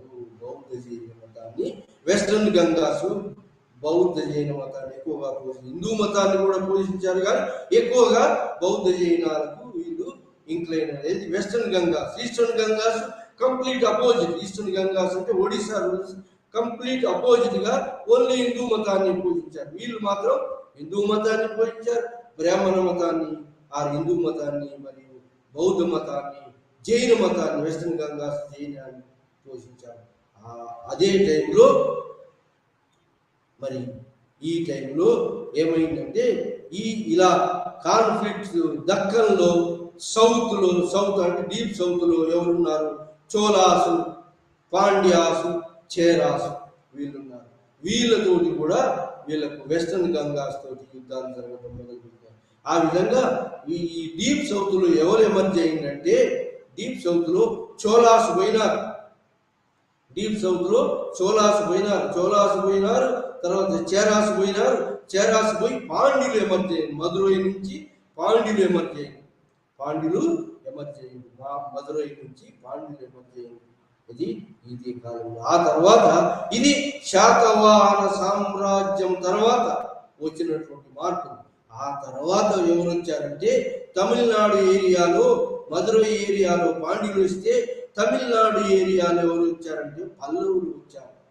పల్లవులు ఇది సముద్రగుప్తుని దక్షిణ దండయాత్రల పేరు టైంలో పల్లవుల రాజధాని కాంచీపురం కూడా మీద దండయాత్ర చేశారు. చిన్న రాజులు 12 మంది చిన్న రాజ్యాలు ఉండేవి దక్కన్లో, మరి సౌత్ ఇండియాలో. వాటిని అన్నింటినీ సముద్రగుప్తుడు వాళ్ళందరినీ ఓడించి మళ్ళా అదే రాజులు ఎవరైతే కప్పం కడతారని లొంగిపోయినారో వాళ్ళు అదే రాజ్యాల మీద మరి కూర్చోబెట్టాడు. అదే రాజ్యాల వాళ్ళకి ఇచ్చేసి సామంతులుగా అంగీకరించాడు సముద్రగుప్తుడు. ఆ విధంగా 12 మంది రాజులు ఈ దక్కన్లో సౌత్ ఇండియాలో ఉన్నారని చెప్పి పేర్కొనబడింది. ఏది? అలహాబాద్ ప్రశస్తి, అలహాబాద్ శాసనంలో సముద్రగుప్తుని దండయాత్ర గురించి, దక్కన్ దండయాత్రలో 12 మంది రాజులను ఓడించి ఆ రాజులు మరి ఇతనికి దాసోహం అని కప్పం కడతామని ఒప్పుకోగానే ఆ రాజుల సింహాసనం మీద కూర్చోబెట్టాడు. మరి ప్రతి సంవత్సరాన్ని వాళ్ళు కట్టి కప్పం కట్టించుకున్నాడు. మరి ఇతని అవసరాలను పంపే సైన్యాన్ని పంపుతుంటే అది కూడా అంగీకరించాడు. ఆ విధంగా సముద్రగుప్తుని సామంతులుగా దక్కన్ రాజులు ఉండేవాళ్ళు. అందులో కాంచీపురం రాజులు సింహ విష్ణువర్మ అని పేర్కోబడింది. ఈ సింహ విష్ణువర్మ తర్వాత కాంచీపురం రాజు ఎవడయ్యా అంటే, కాంచీపురం రాజధానిగా చేసుకున్నటువంటి రాజు మాధవవర్మన్ 1, మత్త విలాస ప్రహసన మాధవవర్మన్ 1 అనేవాడు గొప్ప రాజు. ఈ విధంగా మాధవవర్మన్ 1 ఉత్తరాన ఉన్న కృష్ణా నది వరకు తన రాజ్యాన్ని విస్తరించాడు మాధవవర్మన్ వన్. ఆ తర్వాత మాధవవర్మన్ వన్ కాంచీపురాన్ని పరిపాలిస్తూ మరి తమిళనాడు ప్రాంతంలో కావేరీ రివర్ నది పరివాహ ప్రాంతం, కావేరీ బేసిన్ గా డెల్టా ప్రాంతాన్ని యూజ్ చేసుకుంటూ పల్లవులు విజృంభించారు. ఎప్పుడు middle of the 6th century క్రీస్తు శకము 550లో పల్లవులు విజృంభించారు. అయితే ఈ యొక్క పల్లవులు తొండై మండలం నుంచి పల్లవులు విజృంభించారు. మరి ఇక్కడ ఈ తమిళ్ ఈ సంగమ లిటరేచర్ లో ఉన్నటువంటి యొక్క చోళాసు, పాండ్యాసు, చేరాసు, మరి పల్లవులు తొండై మండలం నుంచి పల్లవులు విజృంభించే 550 వరకు విజృంభించే అటువంటి టైం దాకా ఈ యొక్క ప్రాంతాన్ని తమిళనాడు ప్రాంతంలో మరి ఈ యొక్క చోళాసు, పాండ్యాసు, చేరాసు ఈ ప్రాంతంలో ఒక ట్రైబల్ కాలబ్రాస్ అనేటువంటి ట్రైబల్స్ దాదాపు ఆ ట్రైబల్ కింగ్స్ కాలబ్రాస్ అన్నారు. వాళ్ళు ఎవరైనా ఏమిటంటే హిందూయిజానికి అంటే హిందూ మతానికి వ్యతిరేకంగా వాళ్ళు బుద్ధిజానికి జైనిజాన్ని పోషిస్తూ హిందూ మతాన్ని థ్రెటన్ చేస్తూ ఈ మధ్య ఉన్న ప్రాంతాన్ని అంటే తమిళనాడు ప్రాంతం మరి డీప్ సౌత్ ప్రాంతంలో ఏది తమిళ సంగం లిటరేచర్ ప్రాంతంలో సంగం కింగ్డమ్స్ ఉన్నాయి కదా, చోళాసు, పాండ్యాసు, చేరాసు, వీటన్నిటి ప్రాంతాలు కూలదోసి దాదాపు 200 సంవత్సరాలు ఈ కాలబ్రాస్ ఇంటర్గ్నం 550 దాకా తమిళనాడు ప్రాంతంలో తొండై మండలం ప్రాంతంలో చాళుక్యులు, కర్ణాటక ప్రాంతంలో ఉన్నటువంటి చాళుక్యులకు వెస్టర్న్ గంగాస్కు కూడా ఒక గొప్ప థ్రెటన్గా ఒక గొప్ప మరి థ్రెటన్ అంటే ఒక గొప్ప మరి వాళ్ళు థ్రెటన్గా మారారు. ఎవరు? కాలబ్రాస్. ఇట్లాంటి కాలబ్రాస్ 200 సంవత్సరాలు ఏది సంగం లిటరేచర్ లో ఉన్నటువంటి చోళాసును, పాండ్యాసును, చేరాసును అంతమొందించి ఈ ప్రాంతాలు మరి తమిళ ప్రాంతాలను అప్ టు కర్ణాటక దాకా అంటే చాళుక్యులు బాదామి చాళుక్యులు ఎమర్జ్ అయినారు. ఏ ప్రాంతంలో? కర్ణాటక ప్రాంతంలో బాదామి చాళుక్యులు ఎమర్జ్ అయినారు. కర్ణాటక, మహారాష్ట్ర ప్రాంతంలో బాదామి చాళుక్యులు బాదామి నుంచి కర్ణాటక ప్రాంతం బాదామి నుంచి ఎమర్జ్ అయినారు. ఆ ప్రాంతానికి కూడా ఒక ఎదురు దెబ్బగా వీళ్ళు నిలిచారు. ఎవరు? కాలబ్రాస్. దాదాపు వీళ్ళు బౌద్ధ మతాన్ని, జైన మతాన్ని, హిందూ మతానికి వ్యతిరేకంగా నిలిచారు. వీళ్ళని కాలబ్రాస్ అంటారు. ఎప్పుడు? 4-5 శతాబ్దాలు వీళ్ళు మీరు విజృంభించి ఈ ప్రాంతాన్నంతా కూడా అతలాకుతలం చేసినారు. హిందూ మతానికి వ్యతిరేకంగా మరి బౌద్ధ జైనాన్ని పోషించారు. ఇది వీళ్ళను కాలబ్రా రూలర్స్ అంటారు, కాలబ్రాస్ అంటారు. ఆ తర్వాత ఎవరు వచ్చారంటే middle of the 6th century బీసీలో, 6th సెంచరీ ఏడీలో, సిఈలో ఆర్ ఏడీలో క్రీస్తు శకం మిడిల్ ఆఫ్ 6th సెంచరీలో ఎవరు వచ్చారంటే ఈ యొక్క కర్ణాటక ప్రాంతంలో, మహారాష్ట్ర ప్రాంతంలో ఎవరు విజృంభించారంటే అభిరాసు, విదర్భ ప్రాంతంలో వీళ్ళందరూ పోయిన తర్వాత ఈ బాదామి చాళుక్యులు వచ్చారు. బాదామి వెస్టర్న్ చాళుక్యాస్ అంటారు. బాదామి చాళుక్యులు మొదటి పులకేశి వచ్చాడు. బాదామి చాళుక్యులు బాదామి కర్ణాటకలో ఉన్న బాదామి వాతాపి హిల్స్ మధ్యలో ఉన్న క్యాపిటల్ గా ఈ బాదామి చాళుక్యులు వచ్చారు. ఎవరిని దోచేసి? కడంబాలను దోచేసి వెస్టర్న్ గంగాస్ యొక్క ఇన్ఫ్లుయెన్స్ తగ్గించి, వెస్టర్న్ గంగాస్ ఉన్నారు కానీ వాళ్ళ ప్రాంతాలను కొన్నిటిని ఆక్రమించుకొని మొదటి పులకేశి అనేవాడు బాదామి రాజధానిగా చాళుక్య రాజ్యం ఎమర్జైంది. ఆ చాళుక్యులలో గొప్ప రాజు ఎవడంటే పులకేశి రెండవ పులకేశి. ఇతను హర్షవర్ధనుడికి ఉత్తర భారతదేశంలో ఉన్నటువంటి హర్షవర్ధని ఆ క్రీస్తు శకం 606 నుంచి 640 దాకా పరిపాలించినటువంటి వాడు ఎవడు? పులకేశి, రెండవ పులకేశి. అది గొప్ప చాళుక్య రాజు. వెస్టర్న్ చాళుక్యాసులో, పశ్చిమ చాళుక్యుల్లో గొప్ప రాజు రెండవ పులకేశి. అతను ఏం చేశాడంటే బాదామి, వాతాపి, ఈ యొక్క కర్ణాటక ప్రాంతంలో ఉన్నటువంటి దాన్ని క్యాపిటల్ గా చేసుకొని, మహారాష్ట్ర ప్రాంతాలను అతని ఆధీనంలో చేసుకొని, ఆంధ్ర ప్రాంతాలని మొత్తం కూడా విష్ణుకుండిల ఆధీనంలో ఉన్నటువంటి ఆంధ్ర ప్రాంతాన్ని అంతా కూడా తన ఆధీనంలో తీసుకొచ్చుకున్నాడు.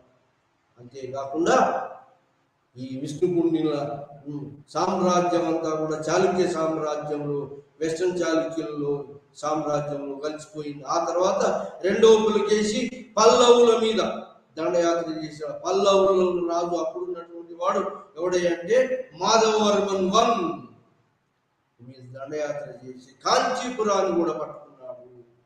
మాధవవర్మన్ క్యాపిటల్ రాజధానిని కూడా పట్టుకున్నాడు. ఎవడు? రెండవ పులకేశి. ఆ విధంగా పల్లవులను ఓడించాడు. కాంచీపురం దాకా అతని దండయాత్ర కొనసాగించాడు. పల్లవులు విధి లేక సామంతలుగా ఒప్పుకోవడం జరిగింది. ఆ విధంగా పల్లవులు ఓడించిన వాడు బాదామి చాళుక్య రాజు పులకేశి.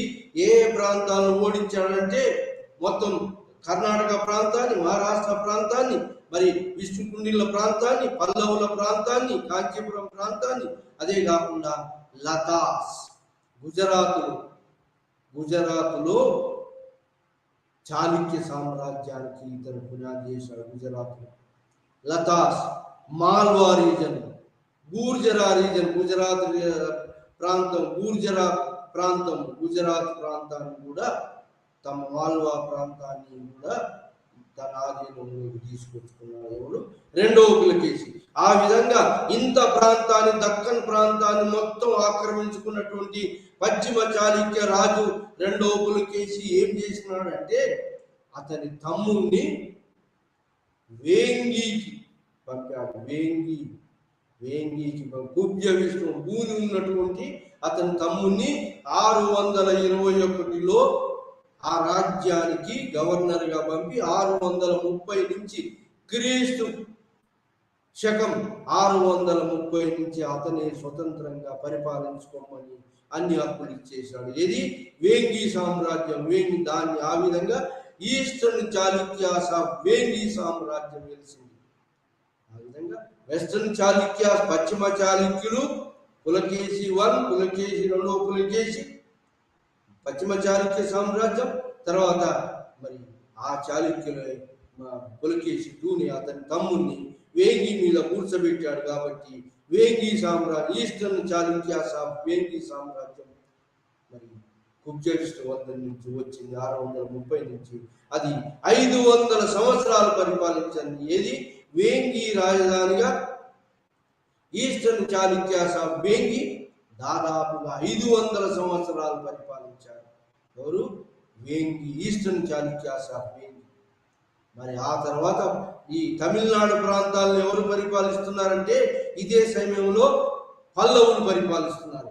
పల్లవులు మాధవవర్మన్ 1 ఓడిపోయినాడు. ఎవరి చేతిలో? రెండవ పులకేశి చేతిలో. కానీ మాధవవర్మన్ 1 తర్వాత అతను వచ్చినటువంటి అతని యొక్క కొడుకు నరసింహవర్మన్ 1 అనేవాడు ఏం చేశాడు? ఒక్కసారి విజృంభించి మరి చాళుక్య రాజ్యం, పశ్చిమ చాళుక్య రాజ్యం యొక్క బాదామిని కూడా పట్టుకున్నాడు.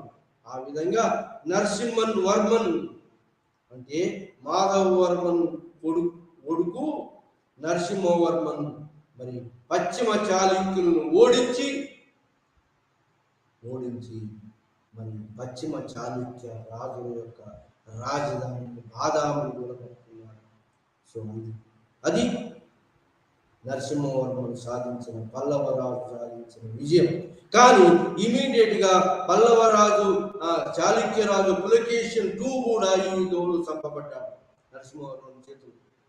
కానీ అతని తర్వాత వచ్చిన పులకేశిన్ రెండవ పులకేశి యొక్క కొడుకు విక్రమాదిత్య I, ఆ తర్వాత అతని వారసు విక్రమాదిత్య II కంటిన్యూస్ గా మళ్ళా పల్లవులను ఇక్కడి నుంచి బాదామి నుంచి వెళ్ళగొట్టడమే కాకుండా పల్లవులను ఓడించి మళ్ళీ కాంచీపురం మీద కూడా దండయాత్రలు చేశారు. ఆ ప్రాంతాన్ని కూడా పట్టుకున్నారు. ఈ ఏరియాలో కొంత ప్రాంతాన్ని తమ ఆధీనంలోకి తీసుకున్నటువంటి వాళ్ళు మరి రెండో పులకేశి వారసుడు విక్రమాదిత్య I, విక్రమాదిత్య II అనే వారు విజయం పొందారు. ఆ విధంగా పల్లవ రాజ్యం మరి middle of the 6th century ADలో ఆర్ CEలో క్రీస్తు శకము 550లో ముఖ్యంగా దక్కన్లో సౌత్ ఇండియాలో 3 రాజ్యాలు ఏర్పడ్డాయి. ముఖ్యంగా ఒకటి పశ్చిమ చాళుక్య రాజ్యం, మరి రెండవది పల్లవ రాజ్యం. పల్లవులు తమిళనాడు నుంచి, పశ్చిమ చాళుక్యులు ఇది కర్ణాటక మహారాష్ట్ర ప్రాంతం ఆంధ్ర ప్రాంతం, పశ్చిమ చాళుక్యులు మరి తూర్పు చాళుక్యులు ఆంధ్ర ప్రాంతాన్ని పరిపాలిస్తున్నారు చాళుక్యులు. మరి అదే పల్లవులు. ఆ తర్వాత ఇంకా డీప్ సౌత్ లో ఎవరు ఉన్నారంటే డీప్ సౌత్ లో ఉన్నటువంటి పాండ్యన్ కింగ్డమ్. ఏది పాండ్యన్ కింగ్డమ్ ఏది వైదే ఈ కావేరీ వ్యాలీ బేసిన్ కన్నా కింద ఇంకొక నది ఉంది. ఆ నదీ పరివాహ ప్రాంతం బాగా సారవంతమైంది కాదు. ఆ ప్రాంతాన్ని పాండ్యులు పరిపాలిస్తున్నారు. అంటే ఏంటి, పాండ్యులు మరి అప్పుడున్నటువంటి చోళాసు మరి చేరాసు కూడా పోయినారు. కానీ ఈ ప్రాంతంలో కేరళ ప్రాంతంలో ఇంకోడు పాండ్యులు మొత్తం దక్షిణ భారతదేశంలో దక్షిణ అంటే డీప్ సౌత్ లో పాండ్యులు ఎమర్జ్ అయినారు. ఇంకా డీప్ సౌత్ లో కేరళ ప్రాంతంలో చేరవర్మన్ అనే ఒక రాజు ఉన్నాడు 8th 9th శతాబ్దంలో. అతను అంటే ఆ కాలబ్రాసు వచ్చినారు, మధ్యలో కాలబ్రాసు ఇంటర్గిన్ వచ్చింది. ఆ తర్వాత పాండ్యులు వచ్చినారు. పాండ్యుల తర్వాత మళ్ళా కేరళలో ఒక చేరవర్మన్ ఒక రాజు వచ్చినాడు. అతను ఏంటి అంటే ఆల్ రిలీజియన్స్, హిందూయిజాన్ని, జైనిజాన్ని, బుద్ధిజాన్ని, క్రిస్టియానిటీని, క్రైస్తవ మతాన్ని, అన్ని మతాలను పోషించే రాజు 8th 9th శతాబ్దంలో, క్రీస్తు శకము 8th 9th శతాబ్దంలో చేరవర్మన్ అనే రాజు కేరళను పరిపాలిస్తూ హిందువులు, క్రిస్టియన్లు, జైనులు, బుద్ధిస్టులు మరి అన్ని మతాల వాళ్ళను ఆదరించేటువంటి రాజు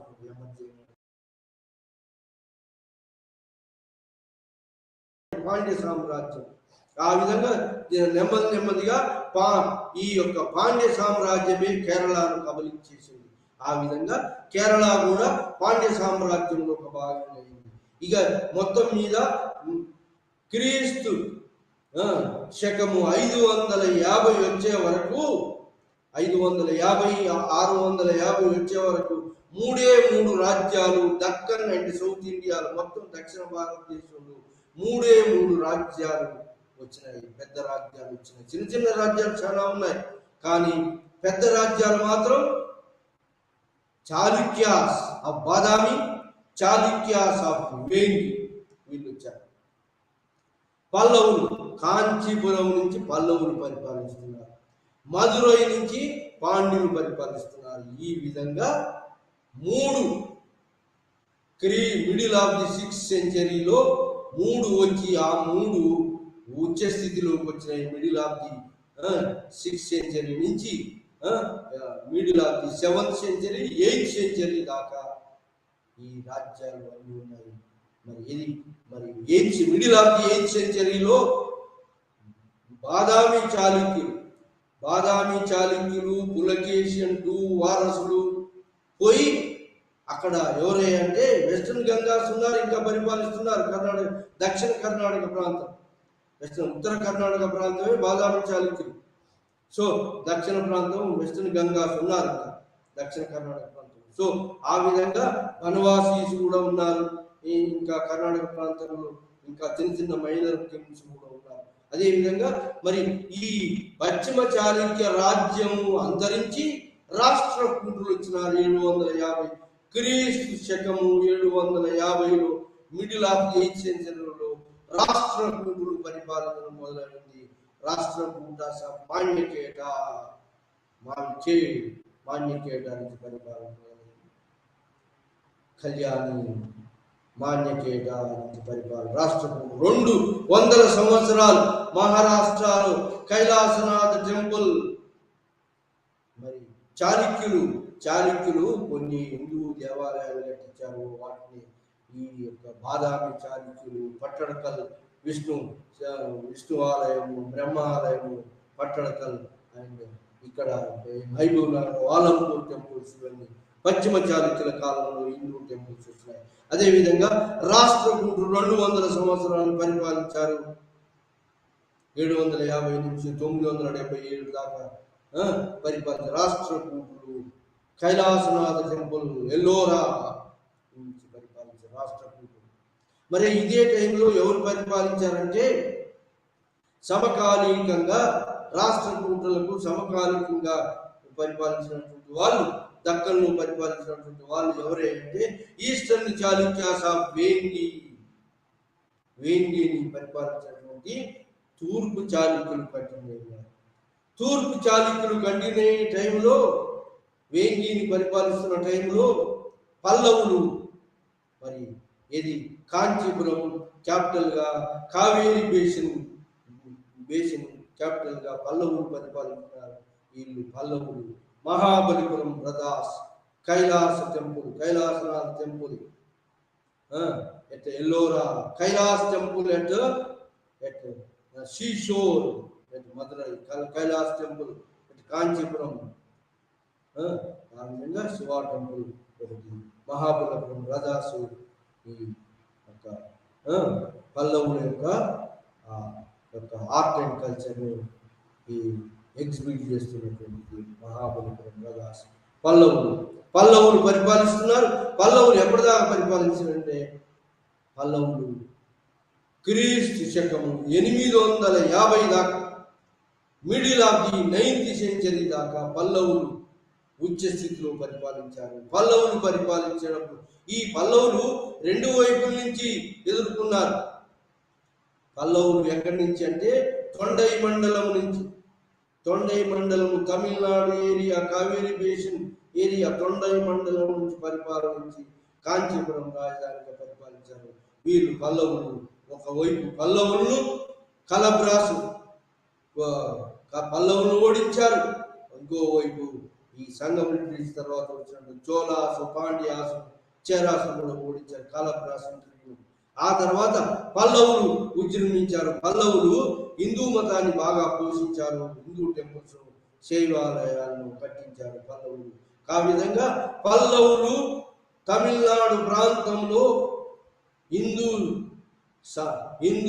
సామ్రాజ్యమైనటువంటి పల్లవుల సామ్రాజ్యం ఉచ్చ స్థితిలో ఉన్నది. ఎప్పటిదాకా 850 క్రీస్తు శకము 850 దాకా పల్లవ సామ్రాజ్యం ఉచ్చ స్థితిలో ఉన్నది.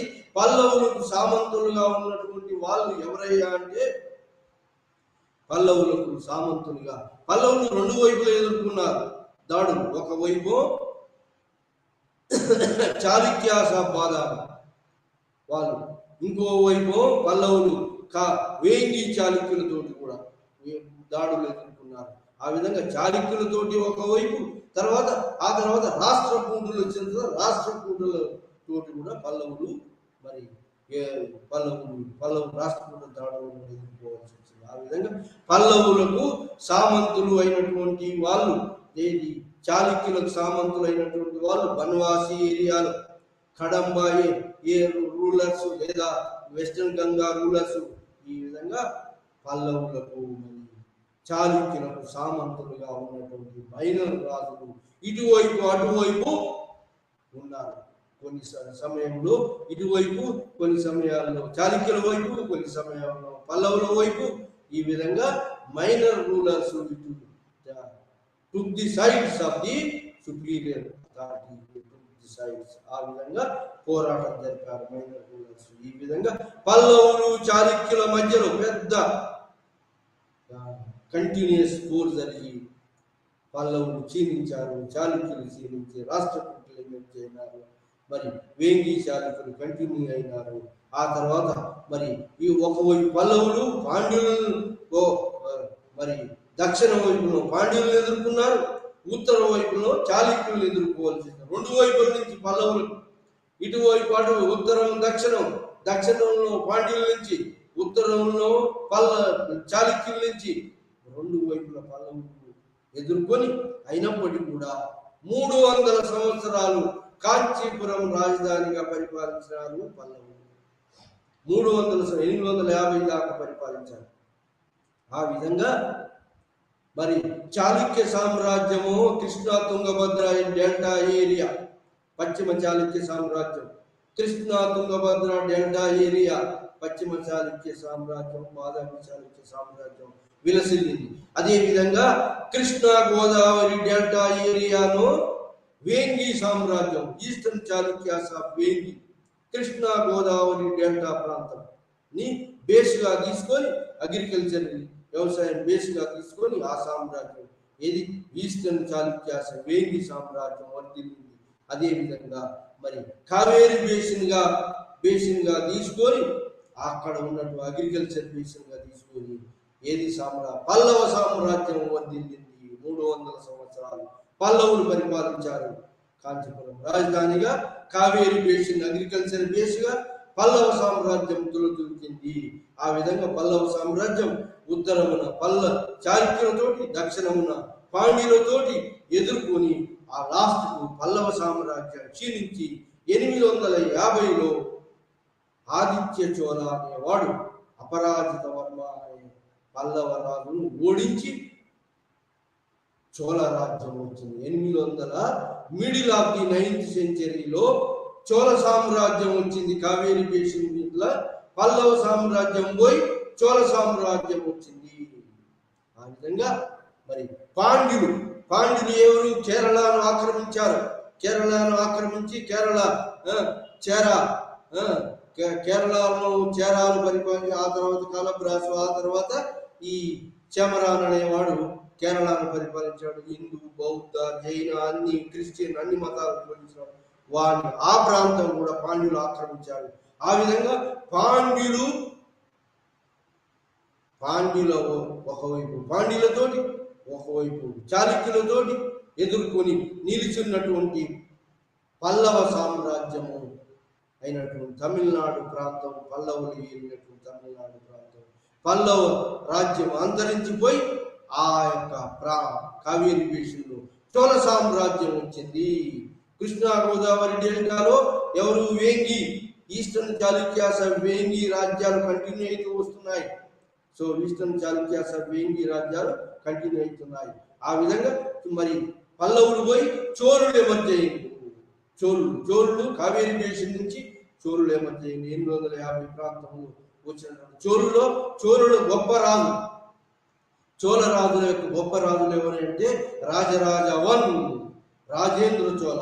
ఆ విధంగా పల్లవులు మరి చోళులు ఏ ప్రాంతాన్ని శ్రీలంకను కూడా పరిపాలించారు. ఇది పల్లవులు. పాండ్యులు కూడా శ్రీలంకను పరిపాలించారు. శ్రీలంక రాజ్యం మీద పాండ్యుల యొక్క ఆజమాయిషి, మరి పల్లవుల యొక్క ఆజమాయిషి కూడా ఉండేది శ్రీలంక మీద. మరి అదేవిధంగా చోళులు సౌత్ ఈస్ట్ ఏషియా మొత్తం ఏరియాను బే ఆఫ్ బెంగాల్ చోళాలు అన్నారు. ఈ రాజరాజ చోళ క్రీస్తు శకం 1000 నుంచి 1100 దాకా రాజరాజ 1 రాజేంద్ర చోళ ఇద్దరు రాజరాజ 1 బురుదీశ్వర టెంపుల్ కట్టినటువంటి వాడు గొప్ప రాజు. రాజరాజ 1 రాజేంద్ర చోళ ఇద్దరు చోళ రాజులు, గొప్ప రాజులు. వాళ్ళ కుమార్తెలను ఎవరికి ఇచ్చారంటే వేంగి రాజులకు ఇచ్చారు. ఆ విధంగా వేంగి రాజులు, చోళ రాజులు మ్యాట్రిమోనియల్ అలయన్స్, మ్యారేజ్ రిలేషన్స్ ఉండేది. పాండ్యులు ఎక్కడ మధురై నుంచి పరిపాలించారు. వాళ్ళు కావేరి బేసిన్ పట్టుకోవాలని, కావేరి బేసిన్ బాగా డెల్టా ప్రాంతం కాబట్టి పాండ్యులు ఎప్పుడు కావేరి బేసిన్ పట్టుకోవాలని పాండ్యులు ప్రయత్నం చేశారు. వచ్చేది. ఆ విధంగా కేరళ ప్రాంతాన్ని కూడా పాండ్యులు పట్టుకున్నారు. ఆ విధంగా మరి కావేరి దేశం కోసం పోట్లాట, ఆ విధంగా పల్లవులు, పాండ్యులు, చోళులు కంటిన్యూస్ యుద్ధాలు, పల్లవులు, పాండ్యులు యుద్ధాలు చేసిన. అదేవిధంగా చోళులు, పాండ్యులు కూడా యుద్ధాలు మొదలైనవి. ఆ విధంగా చోళులు, వేంగి చాళుక్యులు మరి యాలీస్గా మిత్రులుగా ఉన్నారు. వీళ్ళ మధ్యలో మ్యారేజ్ రిలేషన్స్ ఉన్నాయి. ఎవరి మధ్యలో? చోళుల మధ్యలో, వేంగి చాళుక్యుల మధ్యలో మ్యారేజ్ సత్సంబంధాలు ఉన్నాయి. కాబట్టి వీళ్ళిద్దరు ఒకటి రాష్ట్రకూటులు. ఇంకా 200 సంవత్సరాలు 750 నుంచి 977 దాకా పరిపాలించిన రాష్ట్రకూటులు మధ్యలో భీకర పోరు జరిగింది. దాని రాష్ట్రకూటులు ఎవరైతే 3 పార్టీ స్ట్రగుల్. రాష్ట్రకూటులు దక్కన్లో గొప్ప రాజులుగా ఎమర్జ్ అయినారు. అట్లనే ఉత్తర భారతదేశం Pratiharas of Kannauj, Palas of Bengal and Bihar, Palas పరిపాలించే బెంగాల్, బీహార్. ఈ విధంగా 3 పార్టీ స్ట్రగుల్ ఉండేది. ఇది మధ్యయుగ భారతదేశంలో రాష్ట్రకూటులు దక్కన్ నుంచి, ప్రత్యారాస్ ఉత్తర భారతదేశం నుంచి, కనౌజ్ నుంచి, పాలాస్ బెంగాల్, బీహార్ నుంచి. ఈ విధంగా 3 రాజ్యాల మధ్య పోరు జరిగింది. ఈ ముగ్గురు కూడా క్షీణించిపోయినారు. ఈ 3 రాజ్యాల మీద ఇంకా నూతన రాజ్యాలు వచ్చినాయి. ఆ విధంగా వచ్చినటువంటి రాజ్యం, దక్కన్లో వచ్చినటువంటి రాజ్యం ఏంటి అంటే చాళుక్యాస్ ఆఫ్ కళ్యాణి చాళుక్యులు వచ్చినారు. కళ్యాణి చాళుక్యులు గొప్పవాడు. చాళుక్య విక్రమాదిత్య 6th విక్రమాంక దేవత బిలహనాస్ విక్రమాంక దేవ చరిత్ర. బిలహనాస్ విక్రమాంక దేవత చాళుక్య రాజుల మధ్యలో, వేంగి రాజుల మధ్యలో, చోళాస్ మధ్యలో మళ్ళా భీకరపూర్ మొదలైంది. సో ఆ విధంగా చాళుక్యులు ఏది కళ్యాణి చాళుక్యులు. ఈ విధంగా బాదామి చాళుక్యులు కాదు. బాదామి చాళుక్యులు పోయి రాష్ట్రకూటులు వచ్చినారు. బాదామి చాళుక్యులు 200 సంవత్సరాలు, రాష్ట్రకూటులు 200 సంవత్సరాలు. ఆ తర్వాత కళ్యాణి చాళుక్యులు వచ్చినారు. కళ్యాణి చాళుక్యులు రాజ్యము 9 తైలప 2 రెండవ తైలపుడు ఫౌండర్. ఆ నుంచి క్రీస్తు శకము 977 నుంచి కళ్యాణి చాళుక్యులు వచ్చినారు. కళ్యాణి చాళుక్యులు గొప్ప రాజు. బిలహనుడు రచించిన విక్రమాంక దేవ చరిత్ర, విక్రమాదిత్య 6th అనేవాడు గొప్ప రాజు.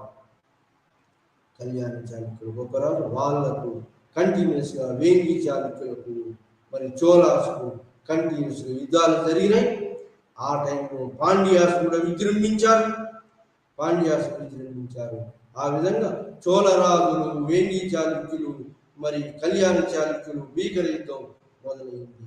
ఆ యుద్ధాల్లో అల్టిమేట్ గా ఎవరయ్యా అంటే ఈ అన్ని కూడా క్షీణించి మరి కళ్యాణి చాళుక్య రాజు కళ్యాణి చాళుక్య రాజు బిజల అనేవాడు తిరుగుబాటు చేసినాడు. బిజల అనేవాడు తిరుగుబాటు చేసి అక్కడ ఏంటి ఈ బసవేశ్వర వీరశైవ మతాన్ని పోషించేవాడు. బసవేశ్వరుడు ప్రాంతంలో బిజల తిరుగుబాటు చేసినాడు. చాళుక్య సామ్రాజ్యం 2గా విభజించబడింది. అది యాదవాస్ ఆఫ్ దేవగిరి వెస్ట్ లో, కాకతీయాస్ ఆఫ్ వరంగల్. అదే టైంలో చోళాసు వేంగి చాళుక్యాసు ఉమ్మడిగా కొన్ని రోజులు 1200 క్రీస్తు శకము 1200 దాకా ఈ 2 కులుత్తోంగ చోళ తోటి చాళుక్య చోళ సామ్రాజ్యం గంగైకొండ చోళపురం నుంచి మరి ఈ చాళుక్య రాజు చోళ రాజు అయినాడు. అది 1200 దాకా క్రీస్తు శకం 1200 దాకా పరిపాలించి ఆ యొక్క వాటి మీద వయసల సామ్రాజ్యము ద్వార సముద్రాల నుంచి వయసల సామ్రాజ్యం ఏర్పడింది. ఆ విధంగా ఇవన్నీ పోయి వయసలాస్ ఆఫ్ ద్వార సముద్ర వచ్చాను. ఎలివేట్ కర్ణాటక నుంచి వయసలాస్ మధ్య చోళులు పోయిండు, వేంగి చాళుక్యులు పోయిండు, వయసలాస్ వచ్చారు. పాండ్యులు మాత్రం కంటిన్యూ, చిందర పాండ్యులు, వీర పాండ్యులు డీప్ సౌత్ లో కంటిన్యూ అయితే, మధురై నుంచి కంటిన్యూ, పాండ్యులు కంటిన్యూ అయితేనే ఉన్నారు. ఆ పాండ్యులు ఎప్పుడు కాకతీయుల కాలంలో కూడా యుద్ధానికి వచ్చినారు. నెల్లూరు ప్రాంతంలో కాకతీయ కాలంలో యుద్ధానికి వచ్చి కాకతీయ రాజు గణపతి దేవుని కూడా ఓడించాడు. సుందరపాండ్యుడు, వీరపాండ్యుడు.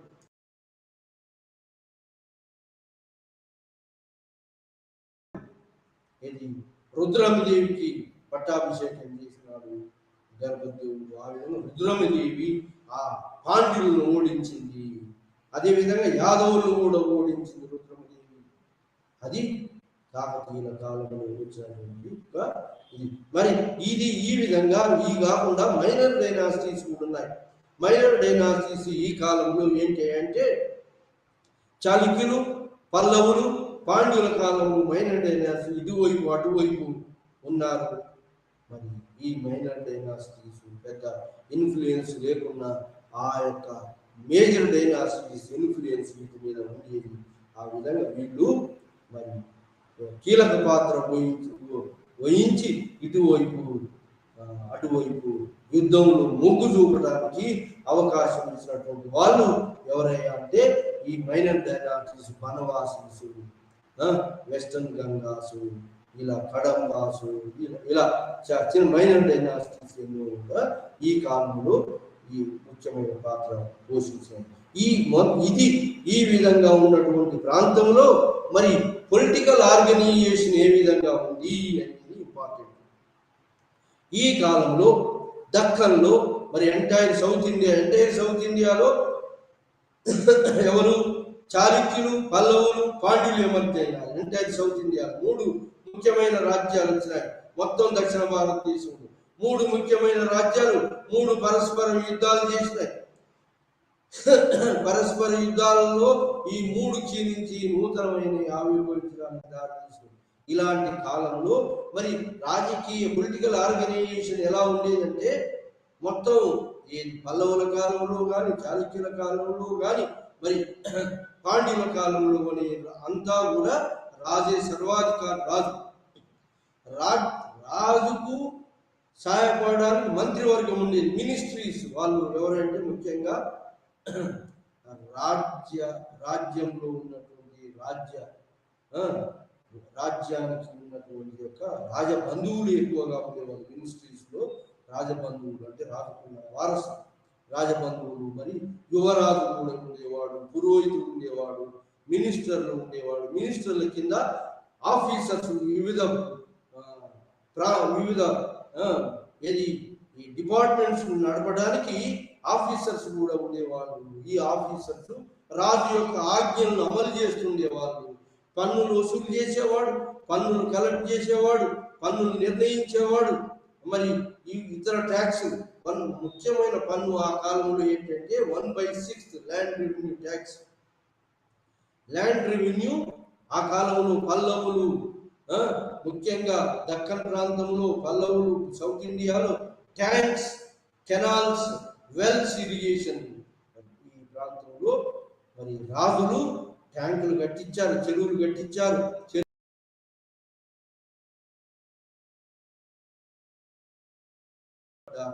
ఇరిగేషన్ లో వచ్చినటువంటి యొక్క పంటలతోటి రాజ్యాలు సమృద్ధిగా ఉండి 1/6 ట్యాక్స్ గా వస్తుంది.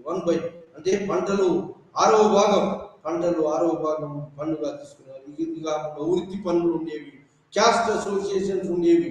ఈ ప్రాంతంలో క్యాస్ట్ ఈ సమయంలో ఈ కాలంలో క్యాస్ట్ అసోసియేషన్స్ అంటే ఒక్కొక్క జాతి అంటే వీవర్స్ అసోసియేషన్, మరి నూనె మిల్లుల నూనె తీసే వాళ్ళ అసోసియేషన్, మరి carpenters association, smithers association, potters association, ఇలా వివిధ వృత్తుల వాళ్ళు వివిధ అసోసియేషన్స్ కూడా ఉండేవి. ఈ అసోసియేషన్ కాకుండా మరి వర్త వ్యాపారం శ్రేణులు గిల్డ్స్ ఉండేవి.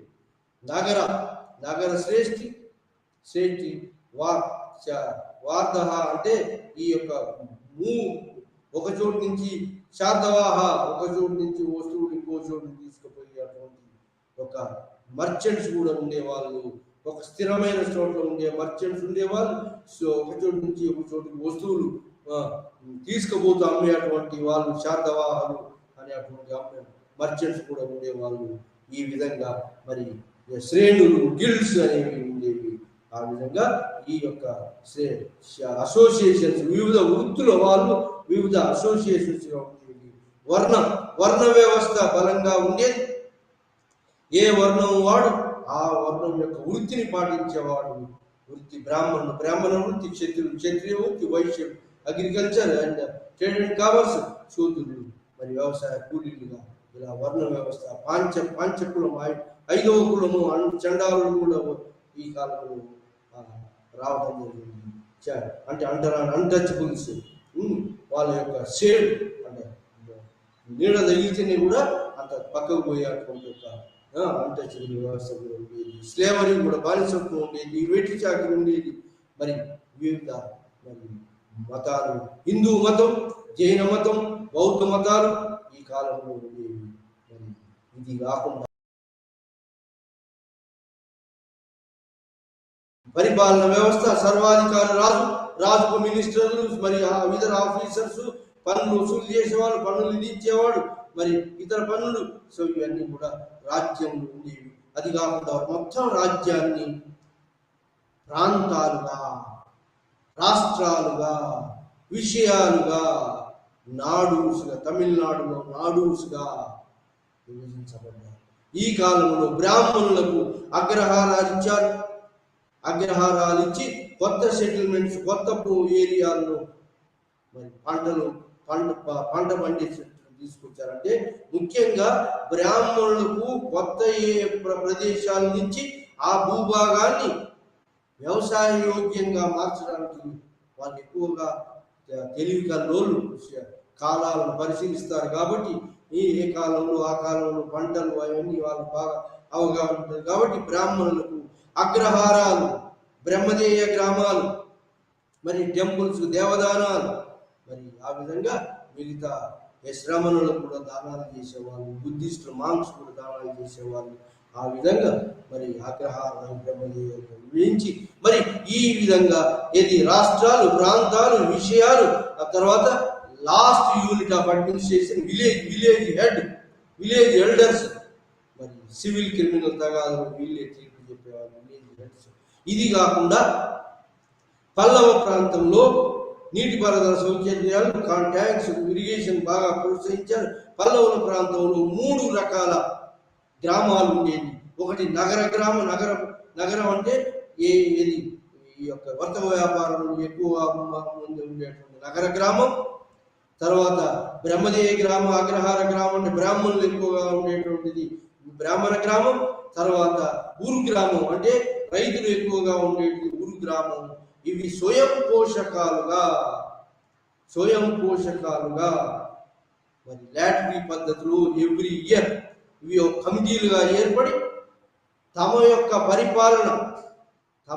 పరిపాలన ఈ యొక్క ఊరు గ్రామం, మరి సభా గ్రామం, మరి నగర గ్రామం తమ యొక్క ప్రాంతాలను గ్రామ పరిపాలన స్వయం పోషకాలుగా కమిటీలుగా ఏర్పడి ప్రతి సంవత్సరము వివిధ కమిటీలుగా ఏర్పడి ఆ కమిటీల ఆధ్వర్యంలో ఆ యొక్క ప్రాంతానికి అవసరమైనటువంటి యొక్క పరిపాలన వ్యవస్థను అంతా కూడా నడుపుకునేటువంటి వాళ్ళు స్వయం పోషక గ్రామాలుగా ఉండేవి.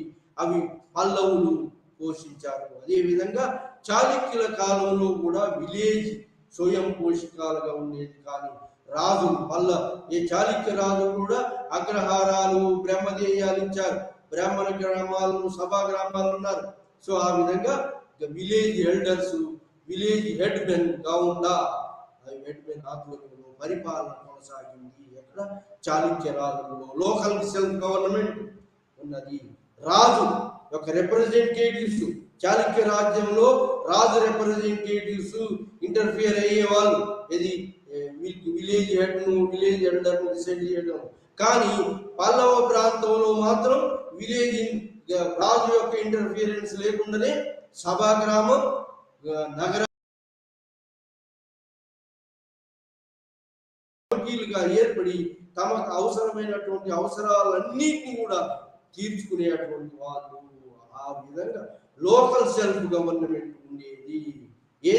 పల్లవ తమిళనాడు ప్రాంతంలో, అదే విధంగా చోళాసు తమిళనాడు ఏరియాలో పల్లవులు పోయిన తర్వాత చోళాసు వచ్చారు. ఈ చోళాసు ప్రాంతంలో కూడా లోకల్ సెల్ఫ్ గవర్నమెంట్ ఉండేది.